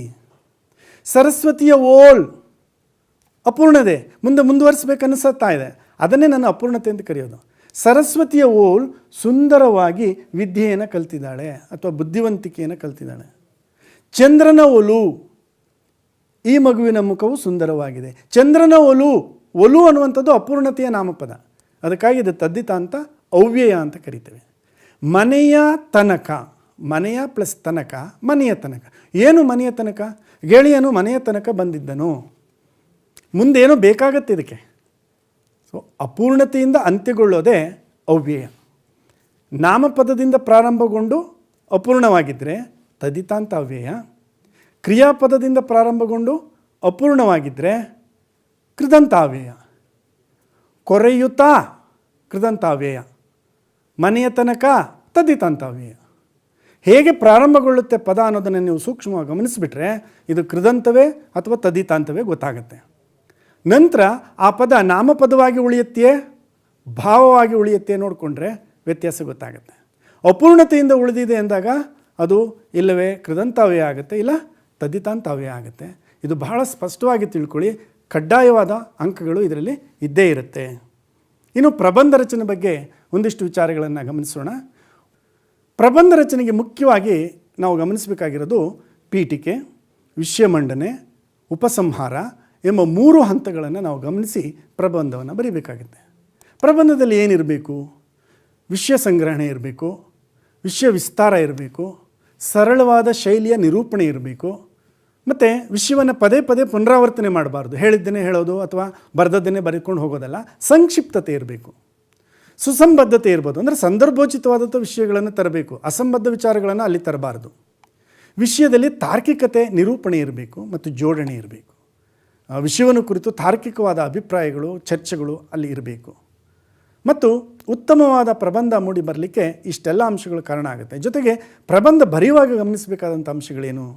ಸುಂದರವಾದ ಕೈಬರಹ ಇರಬೇಕು, ಒಂದು ನಿರೂಪಣೆ ಇರಬೇಕು, ಅದು ಮುಂದೆ ಓದ್ತಾ ಇತ್ತೋ ಓದಿಸ್ಕೊಂಡು ಹೋಗಬೇಕು. ಅತಿ ಮುಖ್ಯವಾಗಿ ಗಮನಿಸಬೇಕು ಮಕ್ಕಳೇ, ಲೇಖನ ಚಿಹ್ನೆಗಳನ್ನು ಸಮಯೋಚಿತವಾಗಿ ಬಳಕೆ ಮಾಡಬೇಕು. ಯಾವ ವಿದ್ಯಾರ್ಥಿ ಈ ಲೇಖನ ಚಿಹ್ನೆಗಳನ್ನು ಸಮರ್ಥವಾಗಿ ಬಳಸ್ತಾನೋ ಆ ವಿದ್ಯಾರ್ಥಿ ಭಾಷೆಯಲ್ಲಿ ಸಮರ್ಥನಿದ್ದಾನೆ ಎನ್ನುವಂಥದ್ದು ಶಿಕ್ಷಕರ ಅಭಿಪ್ರಾಯ ಆಗುತ್ತೆ. ಹಾಗಾಗಿ ಲೇಖನ ಚಿಹ್ನೆಗಳನ್ನು ಪ್ರಬಂಧಗಳನ್ನು ಬರೆಯುವಾಗ ಅಥವಾ ದೀರ್ಘ ಉತ್ತರಗಳನ್ನು ಬರೆಯುವಾಗ ಅಗತ್ಯವಾಗಿ ಬಳಸಬೇಕು. ಮುಕ್ತಾಯದಲ್ಲಿ ಬರಹಗಾರರ ಅಂದರೆ ಪ್ರಬಂಧ ಬರೆದ ನಿಮ್ಮ ಅಭಿಮತ, ಸಲಹೆ, ಪರಿಹಾರದಂಥ ಅಂಶಗಳು, ನಿಮ್ಮ ವೈಯಕ್ತಿಕ ಅಭಿಪ್ರಾಯಗಳು ಬಂದರೆ ಸೂಕ್ತವಾಗುತ್ತೆ. ಹೀಗೆ ಮೂಡಿ ಬಂದದ್ದು ಉತ್ತಮ ಪ್ರಬಂಧ ಆಗುತ್ತೆ. ಮತ್ತು ಪರೀಕ್ಷಾ ದೃಷ್ಟಿಯಿಂದ ಕೆಲವು ಪ್ರಬಂಧದ ವಿಷಯಗಳನ್ನು ಇಲ್ಲಿ ಗಮನಿಸಿ. ರಾಷ್ಟ್ರೀಯ ಹಬ್ಬಗಳ ಬಗ್ಗೆ ಒಂದಿಷ್ಟು ನೋಡ್ಕೊಳ್ಳಿ. ಗ್ರಂಥಗಳ ಮಹತ್ವ, ಗ್ರಂಥಾಲಯಗಳ ಮಹತ್ವ ಅಥವಾ ನಿಮ್ಮ ನೆಚ್ಚಿನ ಪುಸ್ತಕ ಇತ್ಯಾದಿ. ಸಾಮಾಜಿಕ ಪಿಡುಗುಗಳು, ಪರಿಸರ ಸಂರಕ್ಷಣೆಗೆ ಸಂಬಂಧಿಸಿದಂಥ ವಿಷಯಗಳು, ಪ್ರಜಾಪ್ರಭುತ್ವ ಮತ್ತು ಮತದಾನಕ್ಕೆ ಸಂಬಂಧಪಟ್ಟಂಥ ವಿಚಾರಗಳು, ಸ್ವಚ್ಛತೆಗೆ, ಸ್ವಚ್ಛ ಭಾರತ ಆಂದೋಲನ ಮತ್ತು ಸ್ವಚ್ಛತಾ ಕಾರ್ಯಕ್ರಮಗಳಿಗೆ ಕುರಿತಾದಂಥ ವಿಷಯಗಳು, ಭಾವೈಕ್ಯತೆಗೆ ಸಂಬಂಧಿಸಿದಂಥ ವಿಷಯಗಳು ಮತ್ತು ಶಿಕ್ಷಣ ಮತ್ತು ತಂತ್ರಜ್ಞಾನ, ಇದನ್ನು ಕೂಡ ಹೆಚ್ಚು ಕೇಳುವ ಸಾಧ್ಯತೆ ಇದೆ.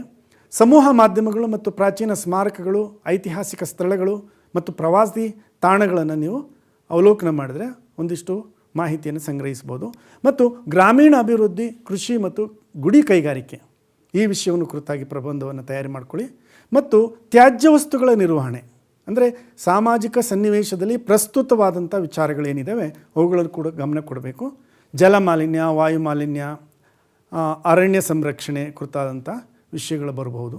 ಮತ್ತು ಶೈಕ್ಷಣಿಕ ಕ್ಷೇತ್ರಕ್ಕೆ ಸಂಬಂಧಪಟ್ಟಂತೆ ಕಡ್ಡಾಯ ಶಿಕ್ಷಣದ ಕಾರ್ಯಕ್ರಮಗಳು, ಅದು ಅಕ್ಷರ ದಾಸೋಹ ಇರಬಹುದು ಅಥವಾ ವಿದ್ಯಾರ್ಥಿ ವೇತನ ಇರಬಹುದು ಮತ್ತು ಇತರೆ ಕಾರ್ಯಕ್ರಮಗಳನ್ನು ಕುರಿತಾಗಿ ಕೂಡ ನೀವು ಮಾಹಿತಿಯನ್ನು ಸಂಗ್ರಹಿಸ್ಕೊಳ್ಳೋದು ಸೂಕ್ತ. ಇದಿಷ್ಟನ್ನು ನೋಡಿಕೊಂಡ್ರೆ ನಿಮ್ಮ 10ನೇ ತರಗತಿಯ ಪ್ರಬಂಧ ರಚನೆ ಇರಬಹುದು ಅಥವಾ ಈ 2 ಕಥಾ ಭಾಗಗಳಲ್ಲಿ ಬರುವಂಥ ಪ್ರಶ್ನೆಗಳನ್ನು ಅತ್ಯಂತ ಸಮರ್ಥವಾಗಿ ಉತ್ತರಿಸ್ತೀರಾ. ಆತಂಕ ಬೇಡ. ರಜೆಯಲ್ಲಿ ಮರ್ತೋಗಿದೆ ಅನ್ನುವಂಥ ಭಯವನ್ನು ದೂರ ಮಾಡಿ ಸುರಕ್ಷಿತವಾಗಿರಿ ಮತ್ತು ಸದಾಕಾಲ ಓದಿನಲ್ಲಿ ಹವ್ಯಾಸವನ್ನು ಇಟ್ಕೊಳ್ಳಿ. ಪರೀಕ್ಷೆ ಯಶಸ್ಸಾಗುತ್ತೆ. ಒಳ್ಳೆಯ ಕಾಲೇಜಿನ ಅವಕಾಶ ತಮ್ಮದಾಗಲಿ ಅಂತ ಹೇಳಿ ಇಷ್ಟೊತ್ತು ಈ ಕನ್ನಡ ಪಾಠದಲ್ಲಿ ನನ್ನ ಜೊತೆ ಇದ್ದದಕ್ಕೆ ನಮಸ್ಕಾರ.